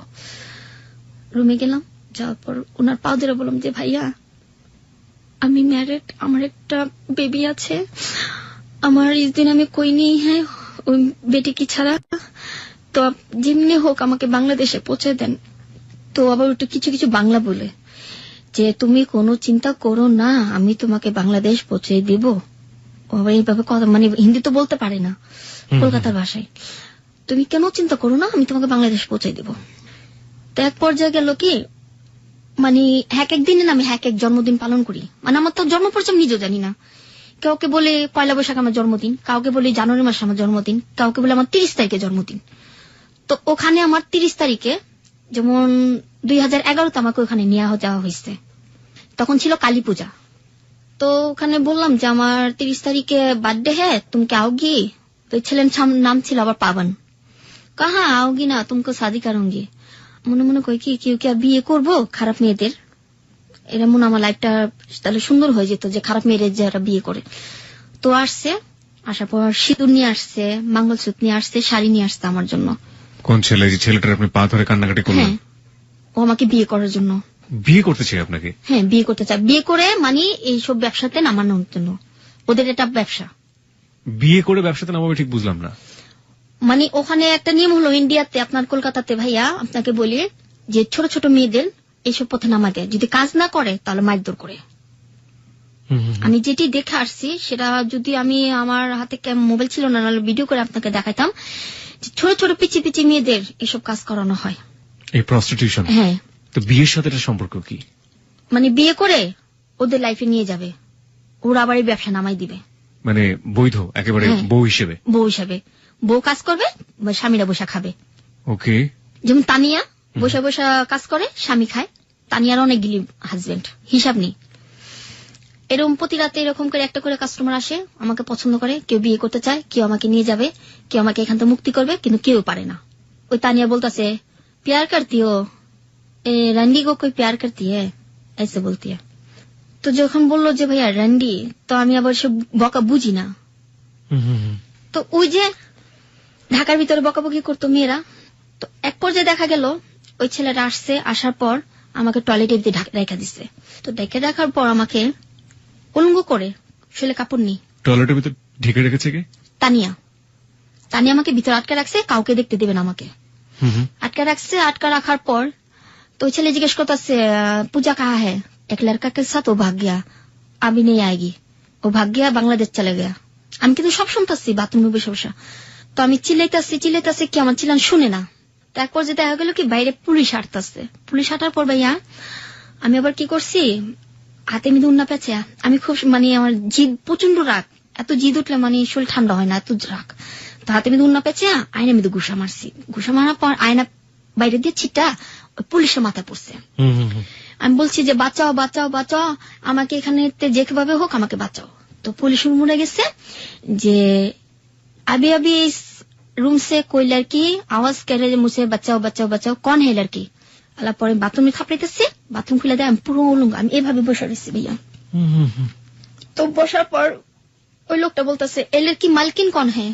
আলম বললাম জি ভাইয়া ও লড়কি है, बांग्लादेश में इसका नाम तानिया बेगम है, आया इसका नाम सुष्मिता है, ठीक है। পরে বললো যে তোমাকে কত টাকা থেকে আনছে? আমি বলছি 21,000 টাকা দিয়া। তোমার ঢাকায় কে কে আছে, বাংলাদেশে কে কে আছে? আমাদের কি বলতো জানেন? বেঙ্গলি। ये लड़की बेंगुली है, कितने रुपया में खरीद लिया? 2100 रुपया, 21,000 में। तुम कौन कौन है? मैंने बोला मेरे दुनिया में कोई नहीं है, मेरी एक बेटी है, আমার একটা মেয়ে আছে, ওই মেয়ে আমার সবকিছু, আমার আপন বলতে কেউ নেই। তো ওনারা কি করলো, আমাকে কাপড় পেঁচাইয়া থানায় নিয়ে গেল। থানায় নিয়ে গেল, ওই মেয়েরও নিয়ে গেল, ওই মেয়ের লগে যে ছেলেটা ছিল ওই ছেলেটাও নিয়ে গেল, আরেকটা মেয়ে ছিল বাংলাদেশের, ওই মেয়েরও নিয়ে গেল। ওই যে মেয়েটা নিয়ে গেছে ওই মেয়ের নাম ছিল আবার কথা। কথা ছিল ওই মেয়েটা মনে করেন বাংলাদেশেতে এতটুকু কালেতে মেয়েটারে নিয়ে এসে এই অবস্থা করছে। তো ওর কি ফ্যামিলি ছিল বাংলাদেশে? হ্যাঁ, আর সব ছিল। কিভাবে নিয়ে আসলো? ওকে চাকরির কথা বলে, কাজের বাসা বাড়ি কাজের কথা বলে নিয়ে আসছে। আসা মনে করেন এখন ওর 12 বছর হয়ে গেছে, বিয়ের বয়স হয়ে গেছে। মানে ও যখন সাবালিকা হয়নি তখন থেকে ওখানে ওকে রেখে এখন এই কাজ করাইছে। পারভার্টনেস যে কত মারাত্মক হতে পারে বলার কোনো ভাষা নেই, কি মন্তব্য করবো খুঁজে পাচ্ছে না এবং ব্রেন কাজ করছে না। তারপরে আপনার থানায় নিয়ে গেল। থানায় নিয়ে যাওয়ার পর আমাকে থানা ভিতরে টর্চার করতেছে মহিলাটা, যে রানবি তোর লিগা আজকে আমার সপ্তাহের লাইফটা নষ্ট হইব।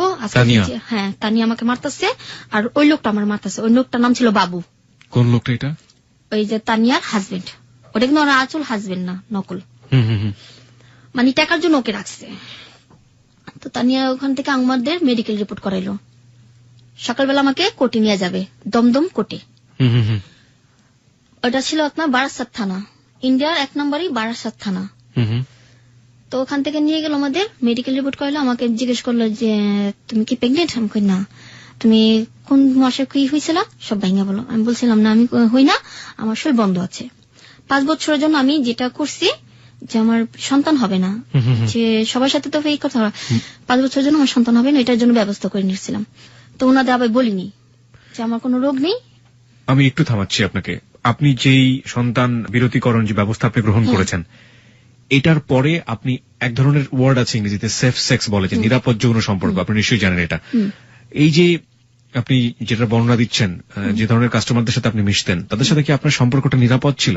কারণ আপনি নিশ্চয়ই এইডস রোগের কথা জানেন, বিভিন্ন ধরনের রোগ হওয়ার সময়, কারণ একজন মানুষের শরীরে যদি এই অসুখগুলো থাকে তাহলে ওটার যে ভাইরাসটা আছে সেটা ফ্লুইড দিয়ে আপনার শরীরে প্রবেশ করতে পারে। কিন্তু একইভাবে আপনার শরীরে যদি সেটা থাকে, যারা আপনার সাথে কাজটা করছে, আপনার শরীরে ফ্লুইডটা তাদের শরীরে প্রবেশ করে, তাহলে তাদের ওই ভয়াবহ রোগটা হতে পারে। না ভাই, আমি দেখা মানে মানুষকে যে ডাক্তারের যেটা, আমি কিছু 2 মাস আমি মিরপুর হাসপাতালে চাকরি করছিলাম নার্সের। তো ওনারা আমার কাজ দেখে অনেক সন্তুষ্ট হয়েছে, যে মেয়েটা তো ভালোই কাজ জানে, মেয়ে তো পড়ালেখা জানে, এত সুন্দর কাজ কিভাবে জানে, সুই কিভাবে দিতে হয় না দিতে হয়, এবং স্বামী স্ত্রীরা যে মিলেমিশে করে সেটার মধ্যে কি করতে হয় সেটাও জানি। আমি ওইটা ছাড়া ইউজ করি না। মানে আপনি যে সম্পর্কটা ছিল আপনার, সেটা নিরাপদ সম্পর্ক ছিল আপনার ধারণা মতে। ওকে, ঠিক আছে। হ্যাঁ, তারপর কি হলো ইন্ডিয়াতে? তারপর আপনার ইন্ডিয়াতে ওখানে আমাদের নিয়ে গেল দমদম কোর্টে, বারাসাত কোর্টে নিয়ে গেল। বারাসাত কোর্টের থেকে কোর্টের ভিতর আমার ইচ্ছা মতো মারতেছে। কোর্টের পুলিশ কি করছে তাহলে? না, আমরা যে গারো তো একটা এক গারদের মধ্যে সবগুলোকে রেখেছে। ওকে, গারোদের ভিতরে আছি, তো গারোদের আমাকে লাথি করতেছে। পরে বলছে আমার কি দোষ, তোমরা কেন আমাকে বাংলাদেশেতে নিয়ে আসছো? আমি তো বাংলাদেশে আমি যেতেছিলাম দুবাইতে, কিন্তু তোমরা যে এখানে আমাকে বিক্রি করে ফেলবে সেটা তো আমি জানি না। তো এমন করতে করতে করতে আমাকে নিয়ে গেল কোথায়, আমরা সবাই মিলে গেলাম দমদম জেলখানায়। 8টা মাস ভাইয়া আমি জেল খাটছি। আমার লাইফে আমি কখনো জেলখানা দেখিনি। জেলখানা আমি কাঁদছি আর খালি বলছি, আল্লাহ আমি যদি কোনো ভালো কিছু করে থাকি তো আমাকে জেলতে মুক্তি করে দিও, আমি যদি কারো উপকার করে থাকি তো উপকার প্রতিদান আমাকে দিও, আমি কারো ক্ষতি করিনি, ঠিক আছে, মানুষ আমাকে ক্ষতি করছে। 8টা মাস জেল খাটছি। ওখানকার এক জেলারকে আমি বলছি, বাবা मेरे तो दुनिया में कोई नहीं है, मैंने आपको बाबा बोला तो आपको कुछ माइंड लगा, कोई नहीं, कोई তোমার হাজবেন্ড নেই, মানে উনি আমাকে বাংলা বলতেছে, আমি বলতেছি আমি কই না আমার হাজবেন্ড নেই, আমার হাজবেন্ড মারা গেছে। ওনাকে বলছি যে মারা গেছে। এখন যেটা মানুষের কাছে বলি যে আমার হাজবেন্ড মারা গেছে, আমি ওর সাথে আমার কোনো রিলেশন নেই, মারা গেছে, আমার একটা মেয়ে আছে, আমার আব্বু আম্মু কেউ নেই। কে বলছে তোমার কেউ নেই? আমি আছি না, আমি তোমার বাবা না, সমস্যা নেই, চিন্তা করো না। তো ভাই ওখানে দুবলা কাটতাম, বাথরুম গোসলখানা দিতাম, সবার কাপড় চোপড় ধুয়ে দিতাম। তো কিছু জেলার আমাকে টাকা দিত, কোকেন্ট, কাগজের কোকেন্ট দিত। তো বাইরে গেলে ওটা আবার টাকা হয়ে যেত, টোকেন, ওটাকে টোকেন বলে। হ্যাঁ, তো ওটা দিয়ে 5 টাকা দিয়ে পাউডার কিনে খেতাম, 5 টাকা দিয়ে দুধ কিনে খেতাম। এখনো 5 টাকা প্যাকেট দুধ, 5 টাকা করে ডিম। তো যখন লিলিস পাইছি, ওই লোকটা ওরা সবাই লিলিস পাইছে, তুমি তো আজকে লিলিস পেয়ে গেছো গা। তো ভাইয়া যখন লিলিস পাইছি, আমার মনে হয় লাইফে এই প্রথম কেউ আমাকে আদর করতেছে, বুকে টেনে কান্না করতেছে। যে একটা সন্তানকে কিভাবে আদর করে, সে আদরটা সেদিন আমি পাইছি। যে মা, তুমি কখনো যদি আমার কথা মনে করো তো কলকাতায় এসো, আমি তোমাকে সাহায্য করব। যে তোমার তো মা নেই, বাবা নেই, আমি তোমাকে আজকে সব। ওই লোকটা আমাকে বলল। ভদ্রলোকের নাম কি ছিল? ভদ্রলোকের নাম ছিল আপনার মনে নেই আমার। ওকে। উনি আমাকে অনেক আদর করছে, যেখানে আমি আমাকে চেক দিচ্ছে। কিন্তু কিছু কিছু মেয়েরা দেখতাম পুলিশদের সাথে যা করতো, কিছু কিছু মেয়েরা আবার দেখতাম ওখানে প্রেগনেন্ট হয়ে যেত, কিছু কিছু মেয়েরা ওখানে বাচ্চা হয়ে যেত। বাচ্চাগুলো কি হতো? বাচ্চাগুলো ওখানে দিয়ে দিত, জেলখানে দিয়ে দিত মানুষদের। কিন্তু কার বাচ্চা, কিসের বাচ্চা কেউ জানতো না। তো মনে হতে ভয় লাগতো যে আমার কি এরকম হবে, এরকম কি আমার সাথেও করবে। পরে যখন ওই জেলারটা বলে যে তোমার সাথে কোনো কিছু হবে না, তুমি চিন্তা করো না। উনি জেলার ছিলেন? ওখানকার জেলার ছিল। ওকে। তো ওখানকার সবাই আমাকে আদর করছে ভাইয়া। আমি কিছু ওই যে এখন হাসির কথা কি, কিছু বাচ্চাদের কান্না করতে পারি, তারপর কুকুরদের ডাক দিতে পারি, তারপরে ছাগলদের ডাক দিতে পারি। তো ওনারা আমাকে আবার ভালোবাসতো এরকম। এগুলো শুনে শুনে ওনারা ভালোবাসতো। ওনাদের মানে মন জয় করতাম। তারপরে দুবলা কাটতাম, গাছ বুনতাম, গাছে পানি ডালতাম। তারপরে যারা বুড়ো তাদের গোসল করাই দিতাম, আমি নিজে ডইলা গোসল করাই দিতাম। একদিন দিত মাছ, একদিন দিত ডিম, আরেকদিন দিত আপনার মাংস। আবার ওখানে আমরা রান্না করে খেতাম। রুটি দিত ভাইয়া, রুটি দিত মেডিসিন, সব খাবারের দিত মেডিসিন। কেন দিত, কিসের জন্য দিত জানতাম না। পরে জানতাম যে যেটা সেক্সের জন্য, মানে সেক্স ডিমান্ডটাকে ডিক্রিজ করার জন্য। হ্যাঁ। তো যখন আমি লিলিস পাইছি, জেলাটা আমাকে ধরে অনেক কান্না করলো, যে বলল যে যখন তোমার প্রয়োজন পড়বে তুমি আমাকে বলো, আমি তোমাকে বাংলাদেশ থেকে এখানে নিয়ে আসবো আমার কাছে রাখার জন্য। কিন্তু ভাই আমি আর যেতে চাই না। তখন এখান থেকে লিলিস পাইছি, ওই মহিলাটা যে তানিয়া বেগম, সে আমাকে বলে তোকে তো বাংলাদেশে পাঠানো হবে না, তোর কিডনি বেচবো, চোখ বেচবো, তারপরে টাকা ঋণ শোধ করবো। আমি যখন শুনি যে আমার কিডনি বিক্রি করা হবে, চোখ উঠানো হবে, তখন আমি ভাবি যে আল্লাহ, আমার মনে হয় লাইফে মনে আমার মেয়েকে আর দেখতে পারবো না এই চোখ দিয়ে, আমার মেয়েকে মনে হাত দিয়ে আমি আদর করতে পারবো না। তখন দৌড় পেরে হাওড়া ব্রিজ আছে না, ওইখানে চলে যাই। তখন গিরি গিরি শীত, বৃষ্টি পড়তেছে, শৈলে কাপড় নাই, এভাবে কোকড়া হয়ে কাঁদতেছে। তো যেদিন আমরা ছাড়া পাই, ওদিন ওই লোকটা ছাড়া পায়। ঠিক আছে, আমি আমার টিপসই এখনো মানে দেখাইছি। তো বলতেছে, মানে বাংলা কথা বলতেছে, এই মেয়ে তুমি কাঁদতেছো কেন? আমি কই ভাইয়া একটা রাতকে আপনার বাসা আমাকে রাখবেন, খুব বিপদ, আমি একটা মেয়ে হয়ে কোথায় যাব, যদি কেউ আমাকে মেরে ফেলে, কেউ যদি আমাকে নিয়ে বিক্রি করে ফেলে। আবার তুমি কি জেলে থেকে ছাড়া পাইছো? আমাকে হ্যাঁ ভাই, এই যে আমার হাতে টিপসই আছে, আমি জেলে থেকে ছাড়া পাইছি। আমিও তো আজকে জেলে থেকে ছাড়া পাইছি। ওর নাম ছিল আবার আশিক। ও আবার বলতেছে যে চলো আমার বাসায়। তো ভাইয়া ওর রুম দেখে আমার লাইফে আমি এত বড় রুম দেখিনি। এই যে রুমটা আমার জন্য, আর পাশের রুমটা হলো ওর। কিন্তু ও যে আমার গায়ে হাত দিবে এটা পর্যন্ত করেনি, বোনের চেয়ে বেশি দেখছে। বাংলাদেশের রান্না করে যে খাওয়াইছি ভাইয়া, ওর লাভার সাথে আমাকে কথা বলাইছে। ওর লাভার বলতেছে যে বোন তুমি চিন্তা করো না, ও তোমাকে যেভাবে হোক পৌঁছায় দিবে বাংলাদেশ, তুমি বাংলাদেশ চলে যেও, এখানে থাকলে কোন একটা বদ্ধ মেয়ে এখানে থাকলে খারাপ হয়ে যাবে। তো ভাইয়া একটা নাম্বার ছিল আমার। কার নাম্বার ছিল জানেন? আমার ওস্তাদের নাম্বার। কোন ওস্তাদ? নাচের ওস্তাদ? হ্যাঁ, নাম হলো সুমন। হ্যাঁ। ওনার নাম্বারটা মনে ছিল, আমার কারো নাম্বার মনে ছিল না। ওস্তাদের সাথে কথা বললাম। এই ওস্তাদ যেও আপনাকে শারীরিক সম্পর্ক থেকে বাদ দেয়নি? না, উনি আমার সাথে কিছু করেনি। কিছু করেনি? না, উনি আমাকে বোনের মতো দেখছে। ওকে। এখনো সেটা দেখে। আমি ফোন দিলাম, ওস্তাদ আমার জন্য কাইন্দা দিচ্ছে যে তুই কবে আসবি বাংলাদেশে। ওস্তাদ আপনি যেমনে পারেন আমার জন্য কিছু টাকা পাঠান। কয় টাকা তো এখান থেকে পাঠানো যাবে না, তুই এক কাম কর, ওনারকে বল তোকে টাকা দেওয়ার জন্য। তো যাকে আমি ভাইয়া বলছি উনি আমাকে 16,000 টাকা দিচ্ছে। 16,000 টাকা? হ্যাঁ, 16,000 টাকা দিচ্ছে, সব ইন্ডিয়ার টাকা। তো আমি তো ইন্ডিয়ার টাকা কত ভাঙলে কত হয় আমি সেটা জানি না। দেওয়ার পর বলতেছে এক মহিলার সাথে যাবা, উনি তোমাকে ওনার বাসায় সন্ধ্যার দিকে তোমাকে ওখানে পৌঁছে দিবে। বর্ডার ক্রস করতে পারতাছি না ভাইয়া, বর্ডারের মধ্যে বিএসএফ সব খাড়া হয়েছে। বিএসএফ কি জানি বিএসএফ? হ্যাঁ, বিএসএফ রা খাড়ানো। তো বিএসএফ রা খাড়ানো, তো উনি বলতেছে যে তুমি তো হিন্দি কথা পারো, তোমাকে জিজ্ঞেস করলে তুমি উত্তর দিও। আমি ঠিক আছে। তো খালি বাবার লোকনাথের নাম নিচ্ছি, আমি লোকনাথের খুব ভক্ত। তো বাবা লোকনাথ? হ্যাঁ। আপনি জানেন না আপনি হিন্দু না মুসলিম? না, আমি নিজেও জানি না। ওকে। আমি এখনো ওই যে দুর্গাপূজা আসলে দুর্গাপূজা মিদে শরীক হই, ডান্স করি, পূজা করি। কালী পূজার মিদে যোগান দেই। সবাই বলে যে তুমি কি হিন্দু, তুমি তো মুসলমানরা কখনো তো উড়ু করতে পারে না, তুমি কেন করো? আপনি ওটা করেন, আপনি মুসলিম যে রীতিগুলো সেগুলোও পালন করেন? এখন আপনি নামাজ পড়েছেন কখনো? হ্যাঁ, নামাজ পড়ছি। ওই যে আল্লাহ আল্লাহ বলে যতটুকু আল্লাহ যতটুকু সূরা কালাম তো কিছু আপনাকে কেউ কখনো শেখায়নি? না, মানে এতটুকু জানি লা ইলাহা ইল্লাল্লাহু মুহাম্মাদুর রাসূলুল্লাহ, এতটুকুই। এর বাইরে আপনি কিছু জানেন না? এর বাইরে আর কিছু জানি না, এটা শিখছি মানুষের দেখা দেখি। ওকে, তারপর কি হলো? তো উনি আমাকে 16,000 টাকা দিল। তো 16,000 টাকা দিয়ে বলল যে একটা মহিলা আসছে আমার বাসা কাজ করে, তো তুমি ওর সাথে যোগাযোগ করো। ওই মহিলাকে ফোন দেওয়া আনাইছে। তো আনার পর বলল যে মাসি ওকে যেভাবে পারো বাংলাদেশে পৌঁছে দাও। তো বাংলাদেশে পৌঁছে দেওয়ার জন্য বলতেছে ওর কাছে কি আছে, আমি টাকা দিয়ে দিচ্ছি, ও যেতে পারবে। তো যাওয়ার পর ওই মাসি তার বাসা নিয়ে গেল।